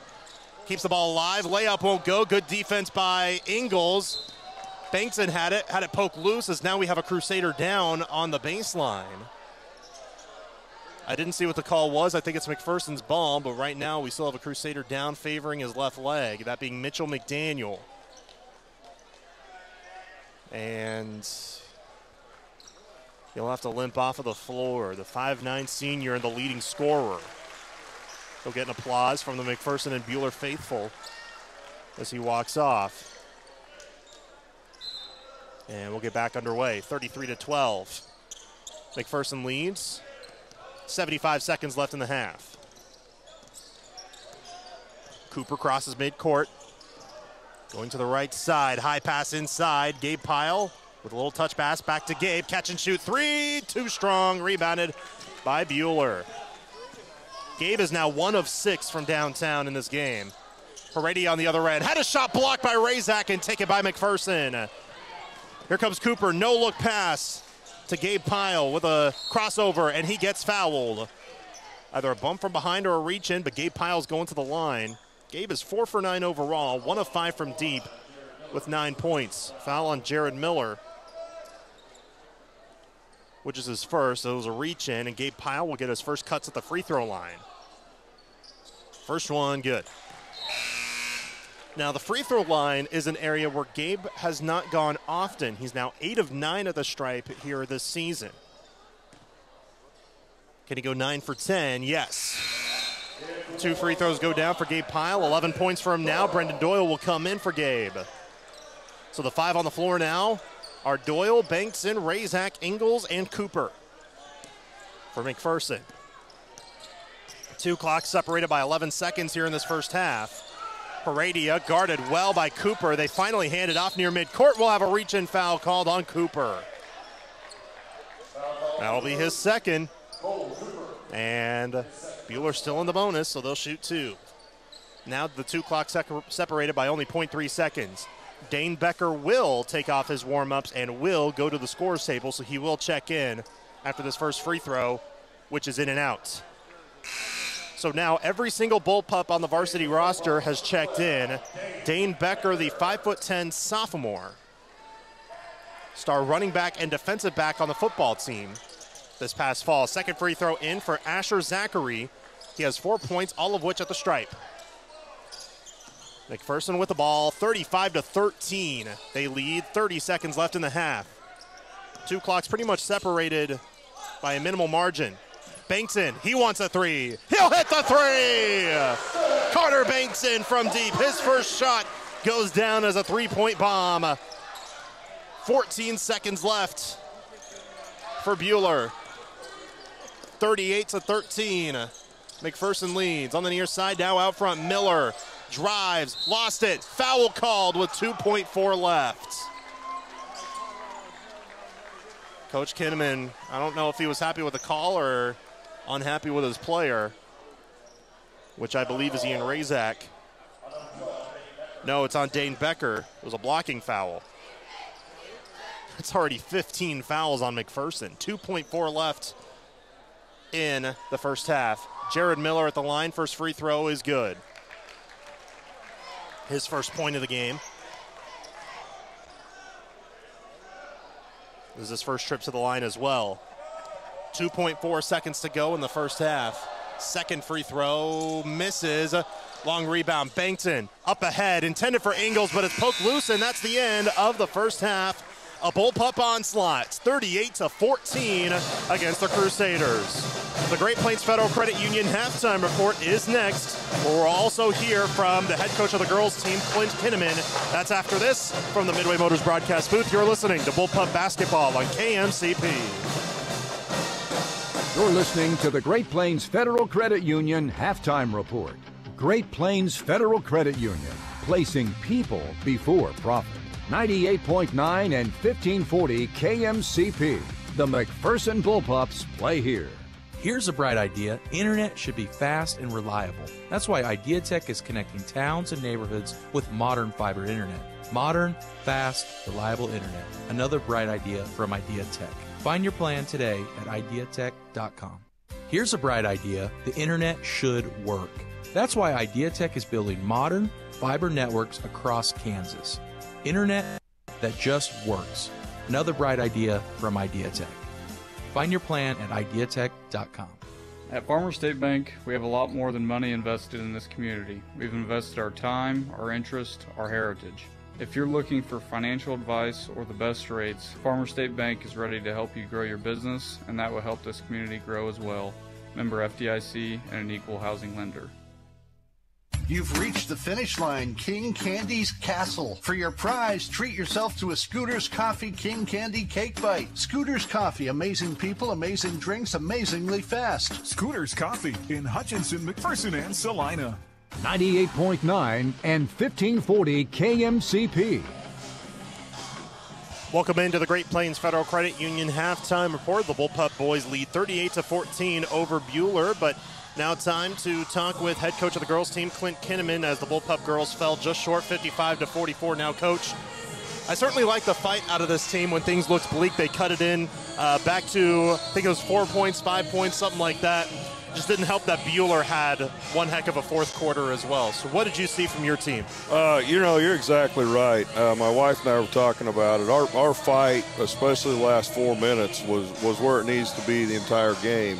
Our kids are pretty resilient. They're going to bounce back. We've got to shore up some of the things that are really causing us problems right now. And it's on me. I mean, we've dedicated a lot of time to fundamentals in practice, but we're going to have to hit them even more. Our passing, catching, dribbling is not quite where it needs to be, and we've got some unforced turnovers that if you have those, it's really tough to win. It's like I told the girls, if we have 30, it's really, really difficult to win the game. Yeah, for sure. And it just seems like, especially through the first 4 games, it's just been really tough going against some really good pressure defense. So how do you guys at least look to get past those moving forward when you go against even tougher defenses down the line for the rest of the year? Well, we're doing stuff where we're pressuring our guards every day. Working on our handle with somebody in your face, working on making the pass when it's available. And we'll continue doing those things. One thing, I thought we were pretty aggressive going to the basket tonight and just couldn't get to the free throw line. We got there 10 times and Buhler got there 28, and that's pretty tough to overcome as well. But I like the aggressiveness that we showed going to the rim. Absolutely. I mean, all 10 of those trips were in the second half, but it certainly seemed like you guys were able to turn it around and really cut it close in the second half when things looked bleak. But now, busy weekend. Circle and then Bishop Miege can go back-to-back later this weekend. So how do you prepare your team? Well, when you have back-to-backs like that, one where you have to drive to KC, it's all about some toughness. And I think that will be a good test for how tough we really are. That's one thing that we've been working on pretty hard in practice. We're going to continue to work on is just being tougher than our opponents. When you have a little bit smaller margin for error, you got to make up for those things, like not missing a box out, like contesting a shot, like making sure you're in position running back. And those are all kind of toughness things. We're going to continue to hit those. And like I said, it's going to be a true test of how tough we really are. Playing at Circle, drive home, short night's sleep, then we're on a bus headed to KC. Right. Well, we'll certainly see you then. We'll see how you guys will bounce back later this weekend. Coach, really appreciate you taking the time. We'll see you on Friday. Thank you, Lane. That's head coach Clint Kinnaman of the girls basketball team. We'll talk more about the boys basketball game after this in the Great Plains Federal Credit Union halftime report. We're back in a moment from the Midway Motors broadcast booth. You're listening to Bullpup Basketball on KMCP. More of the Great Plains Federal Credit Union halftime report is coming up after this. Next, we'll recap tonight's first half stats. Your home for the McPherson Bullpups is 98.9 and 1540 KMCP. Your world is changing, and so is ours. Hi, I'm Dr. Brian Kinnison with McPherson Dental Care. We are proud to announce that we are now offering the latest in technology in dentistry with Yomi Robotics to assist in placing implants. With this technology, it enables us to have better precision, smaller incisions, and helps us make implants less invasive.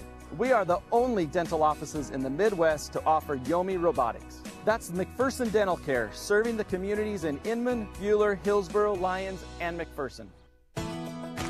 I'm Jared. Since 1948, we at Krupp Lumber in Heston have been helping customers all over the state choose the perfect lumber, right tools for the job, and provide quality products to make their homes stand the test of time. Krupp Lumber has all the best brands like Milwaukee Tools and outdoor power equipment, Marvin and Anderson windows, and R.D. Henry cabinets. Ask about our in-stock delivery. Check us out at krupplumber.com. Krupp Lumber. Service is our specialty.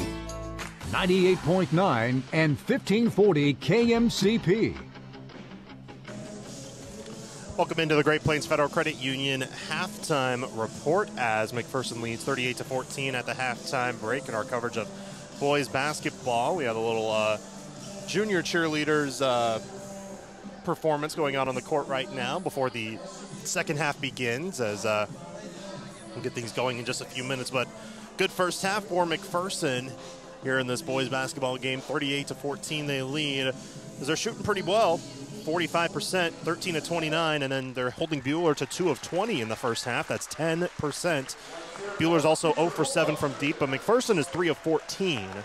McPherson led by Gabe Pyle with 11 points, shooting 4 for 10 overall, 1 of 6 from deep. But the one issue is, of course, the foul trouble for both teams. McPherson had 15 fouls called on them in the first half. Buhler with 12. So that's an issue that both teams want to work around in the second half, especially Coach Kinnaman. You know, every single player on this varsity roster came in that first half, and all but 2 of them scored, those 2 being Dane Becker and Brody Seidel. So, you know, they're really spreading the wealth around when they're up by 24 points. They're really spreading the wealth around. We've seen that time and time again, but and even out of the 13 made field goals, 9 assists for McPherson. Pretty good mark in the first half. So both teams have 9 turnovers. Coach Kinnaman, I'm sure, wants to have that cleaned up as well as we get into the second half momentarily. Thank you for listening in to the Great Plains Federal Credit Union halftime report. Second half is coming up right after this from the Midway Motors broadcast booth. You're listening to Bullpup Basketball on KMCP. This is the Great Plains Federal Credit Union halftime report. Streaming online at adastraradio.com and on the Ad Astra Radio app. The McPherson Bullpups play on 98.9 and 1540 KMCP. For all your outdoor equipment needs, visit Hometown Outdoor Power with locations in McPherson, Salina, and Minneapolis. We've got the gear to keep your yard looking great. Trust Hometown Outdoor Power, your hometown partner in the outdoor power world. When you need electrical work done right, trust Headed Electric, McPherson's local experts. From new builds to remodels and maintenances, we've got you covered.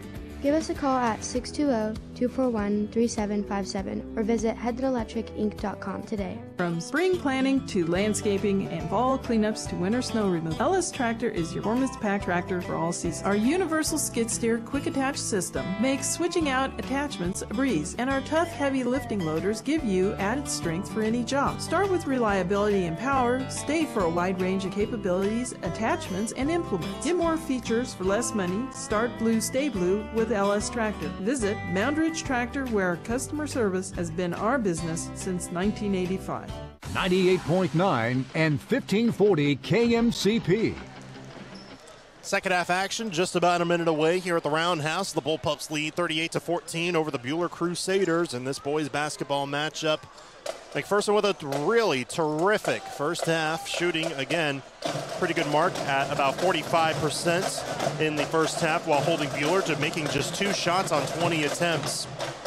We'll see how the second half will fare. McPherson, I'm sure, will, pretty much go full speed. I mean, obviously go full speed for the full 32 minutes, but also, just really push forward here in the early going of the second half, trying to get up by at least 30 before going to the fourth quarter so we can have a running clock. Everybody can get out of here early on a Tuesday night. And, of course, McPherson wants to get as much rest, as much recuperation as they can before this weekend, where they have back-to-backs, where they play Friday on the road against Circle, Saturday at the 810 Varsity Showcase in Kansas City against Bishop Miege. Both of those games will be big tests for McPherson on both the girls and the boys' side. Circle is not quite what we anticipated from last year, because last year Circle only had 2 regular season losses, which both came to McPherson. They're already at that mark this year. Circle is 2-2 on the year before tonight's final results. McPherson will start off the second half with the ball. Driving is Gabe Pyle. Kick out near side for Jet. On the drive all the way. Tough layup is good. He's now up to 8 points on the game as McPherson now leads 40-14. But then also going up against Bishop Miege, haven't had a chance to check their record. They struggled last year, albeit they always go up against really good teams, but then lost in the first round of sub-states as well. Backdoor feed for Buhler with the ball. Shot blocked by Gabe Pyle and out of bounds. It will stay with Buhler. And I know you see that time and again with Bishop Miege. I did check their schedule. I haven't checked their record yet, but I've checked their schedule. Not easy by any stretch of the means. I mean, their first game was against a team in Missouri. They go up against Rockhurst, a bunch of local Kansas City teams, Blue Valley teams, Olathe teams, never easy teams to go up against. Saw that in football, too, when they ended up making it to the state championship. Shot blocked by Kate Strathman and out of bounds. It will stay with McPherson again. But, to a lot of people's joy, you could say, Bishop Miege did lose in the state championship. Buhler to play it in. They have 8 on the shot clock, but it's tipped by Gabe Pyle. He's going to race for the ball. Can he win the battle? Yes, he can. Saves it into Brown, into Gabe Pyle for the layup. Good effort by Jet Pyle. He found Bishop Brown. Brown got the assist on the Gabe Pyle layup. 42-14 Bullpups. A quick 4-0 spurt a minute into this third quarter. Heredia with the ball. Averages 8 a game, has not scored yet. Morrison, faked a backdoor pass, now looking into the corner. He finds Holmberg. Double comes. Holmberg looking for help. Cross-court feed, near side. McDaniel for 3. It's good. First 3 of the game for Buhler. It comes from Mitchell McDaniel from downtown. Just his 6th made triple of the year. 25-point McPherson lead, 42-17. Strathman on the other end. Bishop Brown on a curl. Driving, double comes. Gabe Pyle. Inside, Razak. Tough layup. Looks like it was blocked. Rebounded by Buhler. Coach Kinnaman wanted a foul, didn't get one. On the other end for Buhler, Heredia, double team by Razak and Jet Pyle. Working it right side.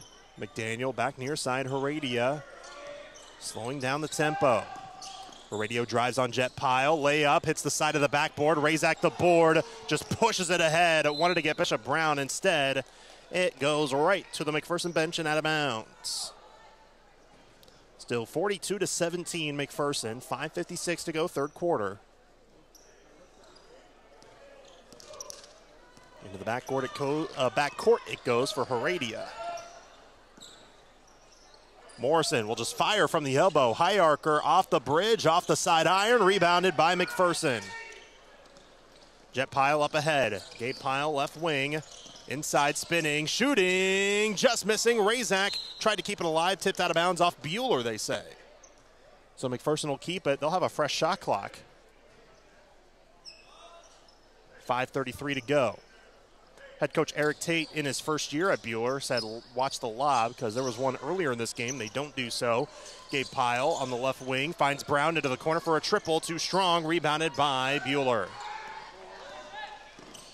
McDaniel pushing, right wing, stops, finds an opening, but a double comes in. Swing it out. Zachary drives, lays it up and in. McCade Zachary at that. Gets his first points of the game. He was out for quite a bit in that first half because he had 3 fouls. Jet Pyle at the free throw line into Razak. Kicks it out. Strathman back to Jet. Slowing it down once again. Razak out front, left side. Gabe Pyle with the ball. Gets a screen from Razak. Near side Strathman. He wants a three. That's short. Long rebound will go to Buhler as McPherson leads 42-19. On the drive, he trips. Shot rejected by Strathman, but a foul. Think it'll be on Jet Pyle. And maybe a shooting foul, I'm not sure, as Jet's called for his third. It is not a shooting foul. It's on the floor. Ashton Malm and Brody Seidel will come in. First foul called in this quarter, and it goes against McPherson.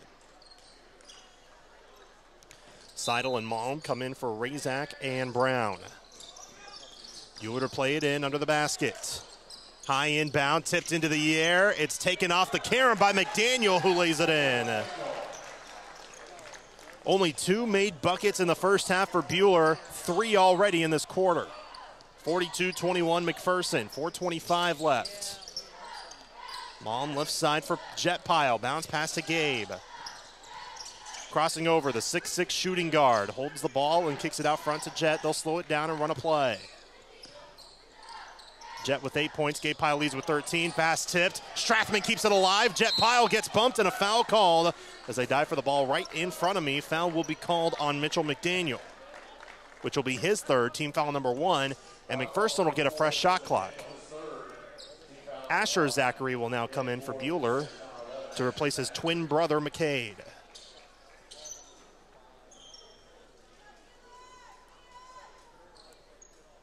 McPherson to play it in the backcourt, they do.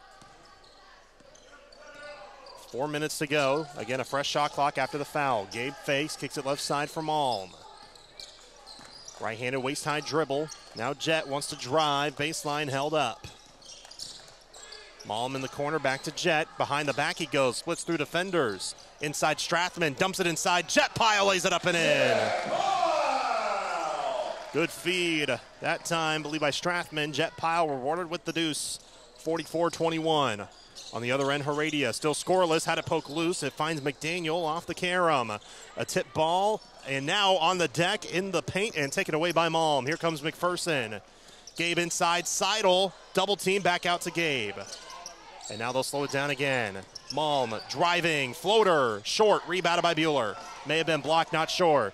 Here's a deep pass. Heredia picked up by Seidel and Malm. Trying to split through. We'll have a jump ball called. No, a foul. Foul on McPherson on Brody Seidel, and that's his third. Brendan Doyle will check in for McPherson for Jet Pyle. 3:09 to go in the third quarter as Ian Razak now heads to the scorers table 2.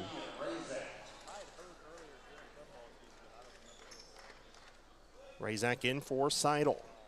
Seidel with the 3 fouls, 2 team fouls on McPherson, 3:09 to go in the third.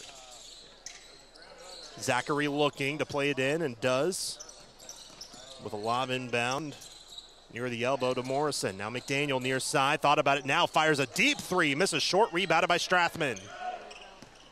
Here comes McPherson on the other end. Razak has Doyle inside, he'll dump it to him. Doyle collects it off the carom, throws it off of a Crusader's foot and out of bounds. It'll stay with McPherson.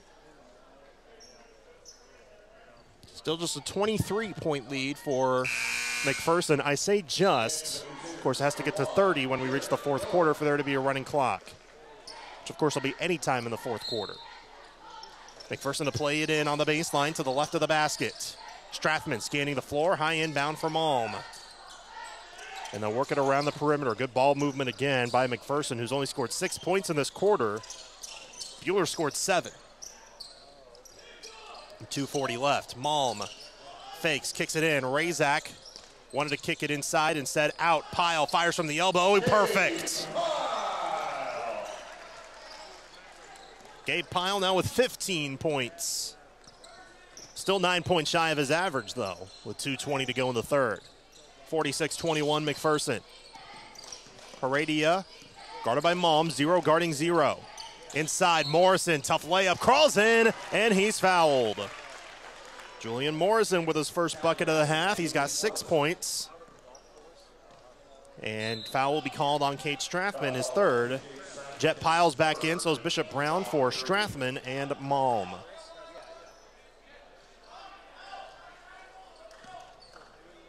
2:14 to go third quarter. Looking to try to cut it down to 22. He does. Free throw goes down for Morrison. Now 7 points, which leads the team. Carter Jones will come back in for Buhler. McPherson plays it in the backcourt. 46-24 Bullpups. 2:05 to go third quarter. Jet Pyle gets bumped and a foul. Just the second team foul in the quarter. Jared Miller called for the harm, his second. But fresh shot clock for McPherson. Given the recent history between these two teams, this seems like a tame McPherson lead because of the 3 blowouts McPherson had last season. Gabe Pyle on the drive, all the way, lays it up and in. 6 of the 10 points this quarter for McPherson have come from Gabe. And Gabe has 17 points for Buhler. Morrison in the corner drives, high layup, off the mark. Brown skies for the board, reaches up to the heavens to get that one. McPherson with it. Pyle into Razak. Left-hand layup, crawls in, and one. Ian Razak gets it to go. Will try to convert on the old-fashioned three-point play. Foul on Asher Zachary, his second team's third. Razak had an and-one opportunity earlier, but did not convert the free throw, as Kate Strathman will come in for Gabe Pyle. Strathman at the line, free throw, short. Did not even hit rim. Coach Kinnaman put his hands on his head and is kind of joking around with Ian. On the other end, nobody guarding on the near side for Zachary, or rather that's Jones, but now he drives and had it blocked by Razak. They try to save it, but he does right to some Bullpups. They have a 5-on-4 if they hurry. Jet all the way, contact layup, it's good, and the foul. How about another and one for McPherson? And now they're up by 28. Again, on Asher Zachary, he's got 3, and the team has 4. We'll see Ruben Harder, McCade Zachary, and Luke Holmberg in for the Crusaders for Heredia, Asher Zachary, and Morrison. Jet Pyle at the stripe. For the only free throw, rather, it's good. And it is now a 29-point Bullpup lead. 53-24, 70 seconds left in the third. Across midcourt, Zachary, backdoor feed inside. Eurostep layup was way too short. Offensive rebound shot blocked, but a foul. Foul on McPherson on Bishop Brown, which is his third. Team foul number 4, but it is a shooting foul. It'll be Ruben Harder going to the stripe. 53-24 with 60 seconds left in this third quarter. Harder's first free throw is good. First points of the game. Harder was a second-team all-league midfield in soccer this past fall. So he's a good athlete, especially one with good endurance. Midfield's a pretty tough position to play. Gabe Pyle came back in for McPherson. Second free throw, rattles out, rebounded by Gabe. Dumps it up ahead to Jet. As now McPherson will work it up the floor, but now a little bump foul called. And that's the 5th team foul, which will put Jet Pyle at the line for 2 with the bonus.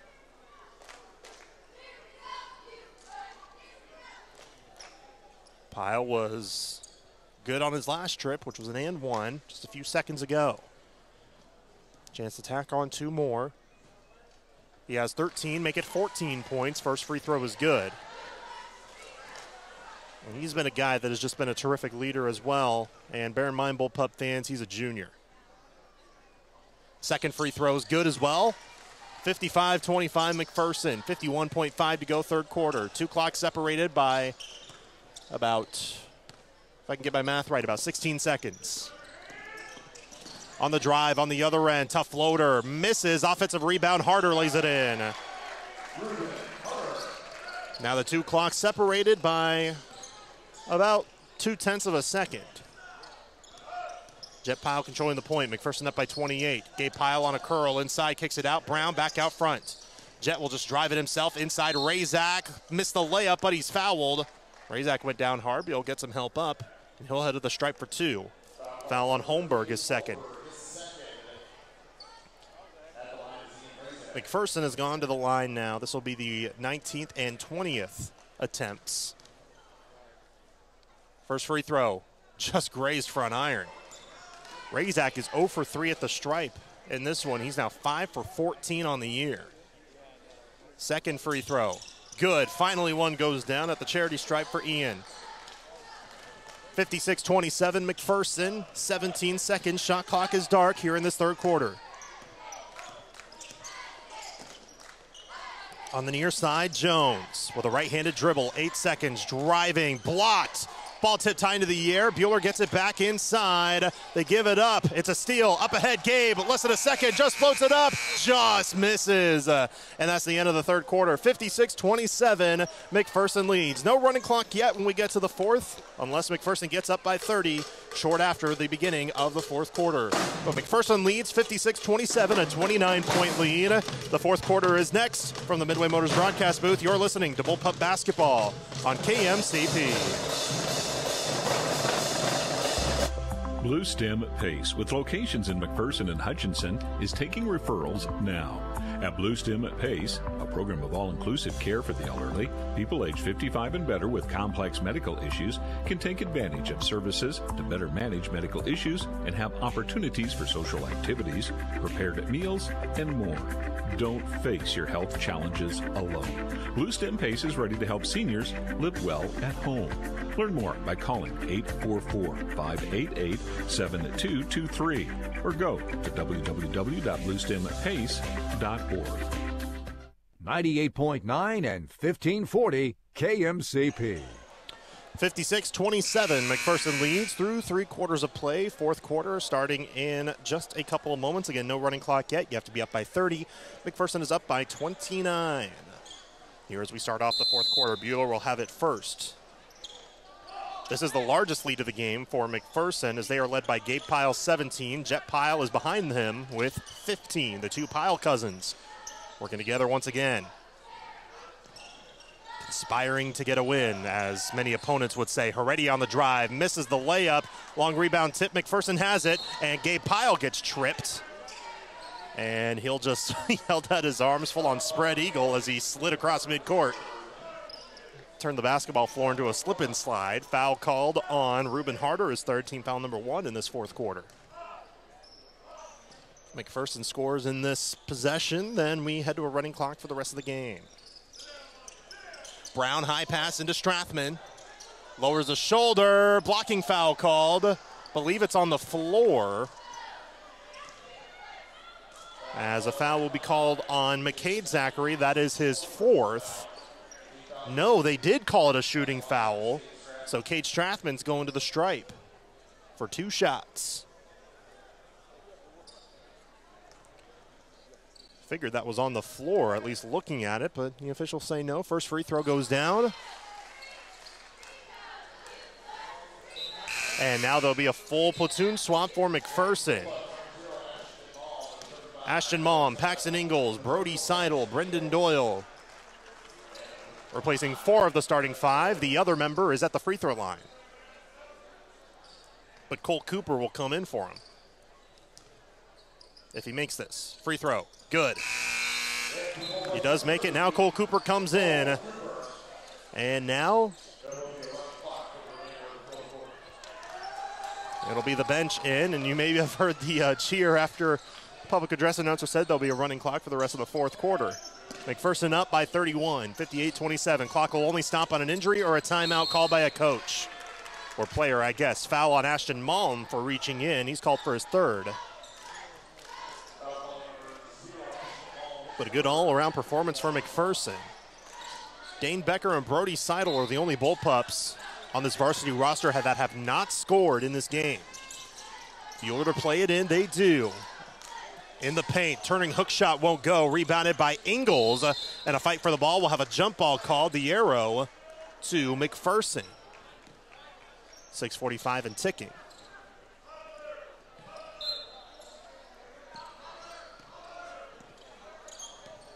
McPherson up 58-27, their largest lead of the game by 31. Out front with the ball is Ingles, ball above his head, left side for Malm. Stops on a dime, free throw line, out front for Seidel. He scans the floor and kicks it out on the near side. Cooper on the drive, shot clock down to 12. Doyle, baseline, just picks up the dribble. 7 seconds, 6 seconds, Seidel looking for help. Almost walked, now he'll drive, lost it, got it back and lays it in. Just as the shot clock expired, Brody Seidel with his first points of the game. 60-27. Carter Bankson now heads to the scorer's table for McPherson. McCade Zachary behind the back, lost the handle, gets it back. Dumps it in with a pick and roll, but a high pass on the near side. 3 on the way, misses strong. That was by Holmberg, rebounded by McPherson. Ingles. Off of a Karam, gets it, stops on the near wing, kicks it out. McPherson to slow it down. Malm with the ball, only 1 point for him, which was a free throw, of course. As he drives, bounce pass, Cooper fires a 3, hits the 3! He's 2 for 2 from downtown. 6 points for Cole Cooper. The 6-foot sophomore in his first game. 63-27. He could be a sharpshooter in his future. Ball poke loose, stolen. Malm turning this into a track meet. He against Heredia. He goes up and lays it in.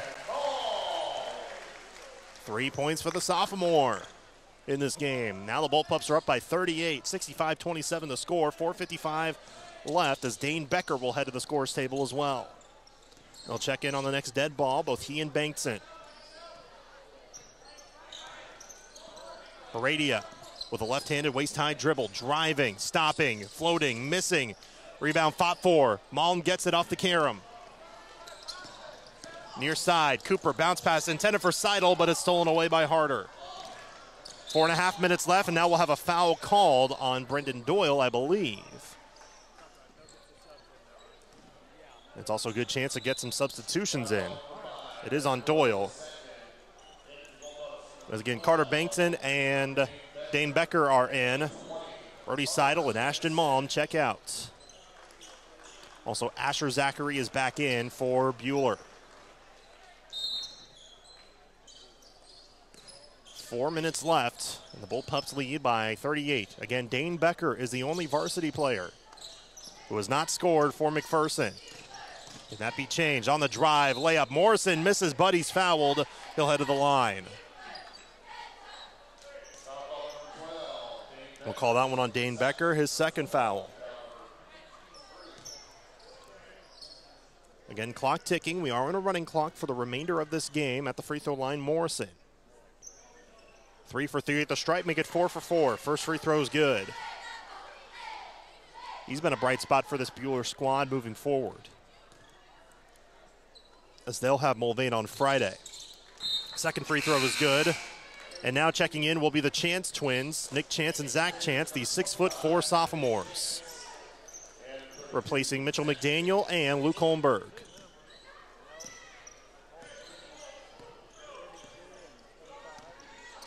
McPherson to play it up 65-29. Becker driving into the corner. Doyle dials up a 3 and connects. Brendan Doyle, correction, Doyle didn't have any points until now. So now Becker's the lone one left. Heredia floats, misses, but an off day for him. He gets the offensive board, then gets fouled with an over the back. And it'll be on Cole Cooper, which is his third. So that's been the one dark spot for Cole, despite him being 2 for 2 from downtown. Buhler to play it in to the right of the basket. Ball poked loose, Bankson tips it out of bounds. Who touched it last? McPherson did. Buhler gets it back. 31 on the shot clock.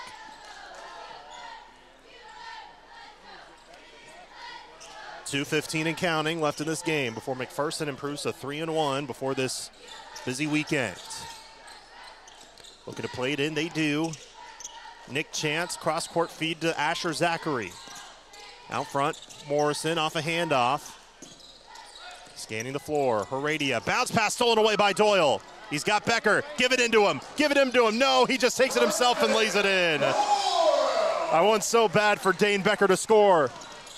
Morrison on the other end, floats, misses, ball tipped, and Ingles tracks it down. 1:40 to go. Bankson on a curl. Or rather, now Bankson has it. He drives, floats, misses. Ball fought for. Ingles kept it alive, but it's rebounded by Buhler. Zach Chance throws it to Nick Chance, or rather the other way around, but it's stolen by Cooper. Cooper to push on the left wing. Gets a screen. Cooper kicks it out. Becker, he fires a three, misses wide right, rebounded by Buhler. 1:05 to go. McPherson's up 70-29. Again, a running clock. Coach Kinnaman says do not foul.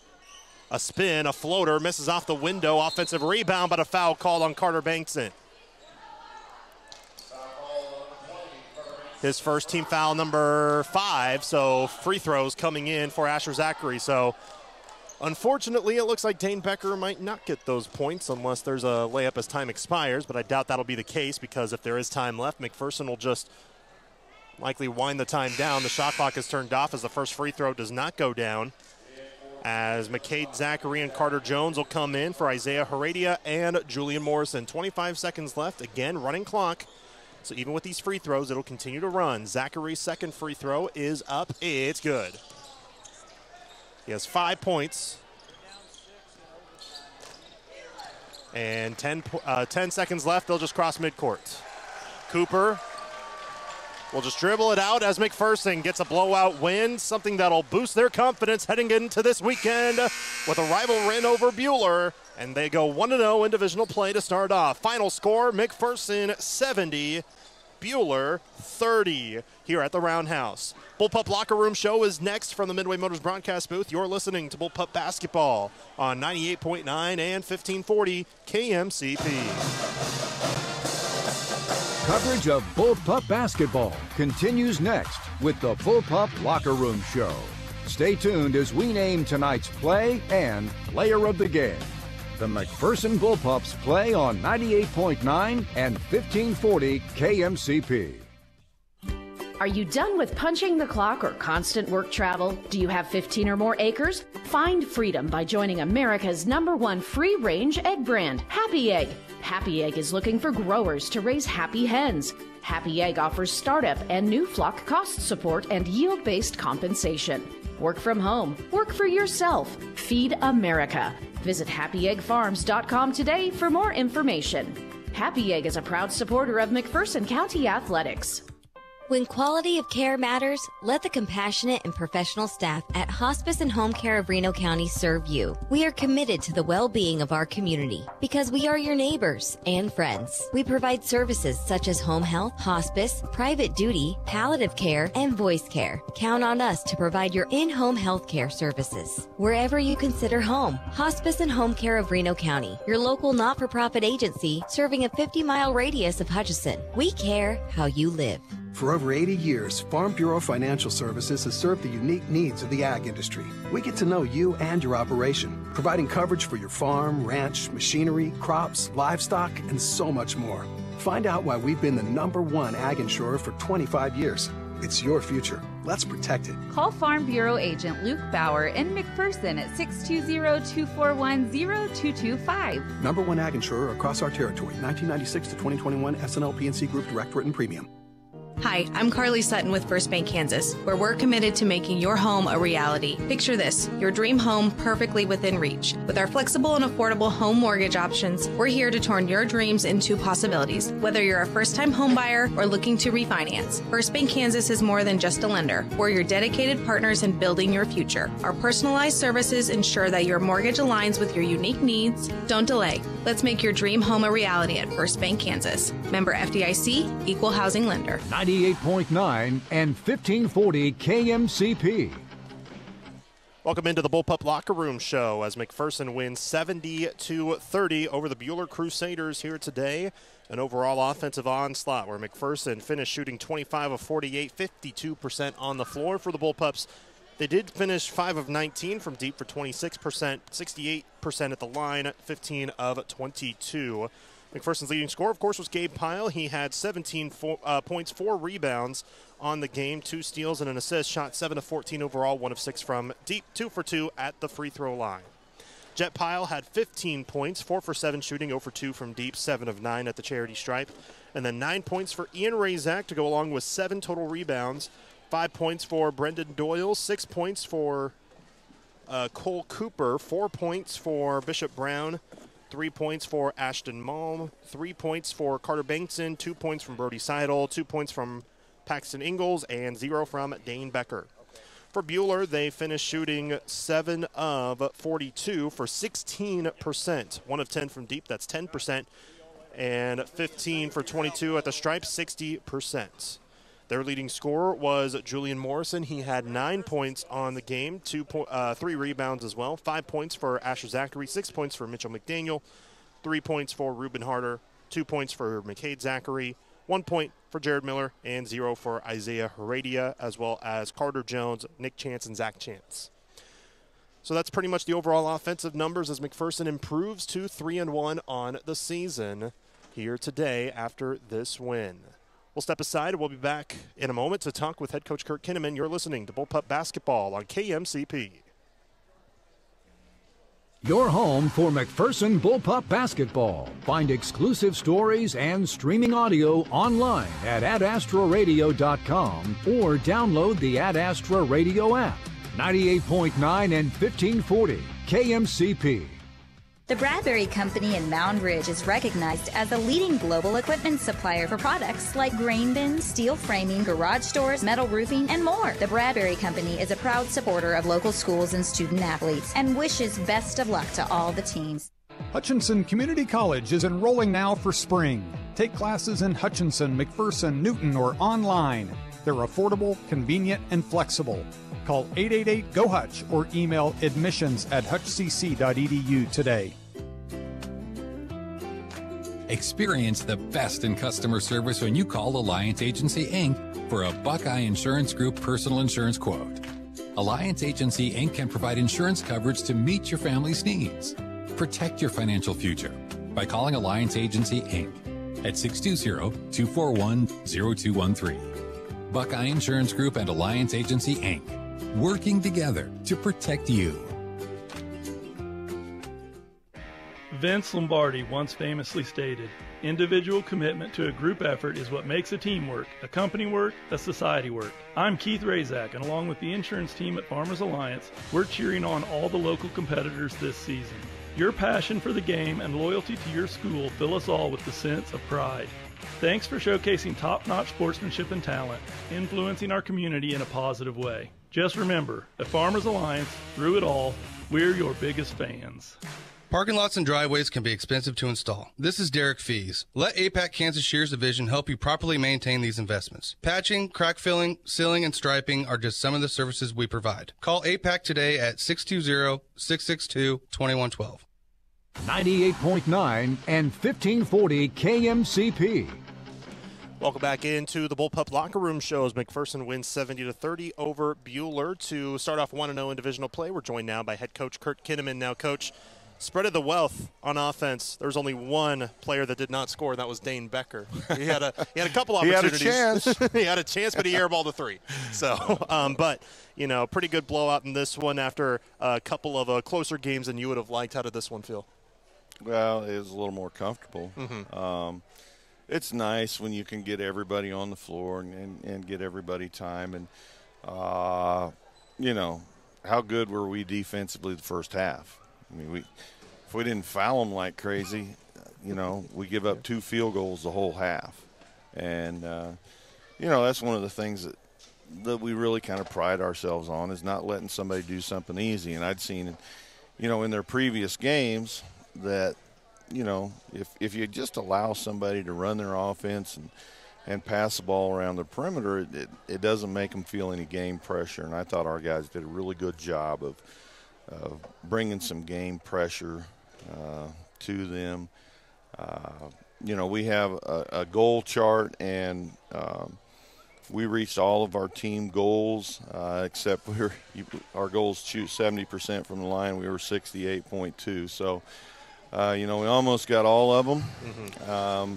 We hadn't gotten the turnover one yet.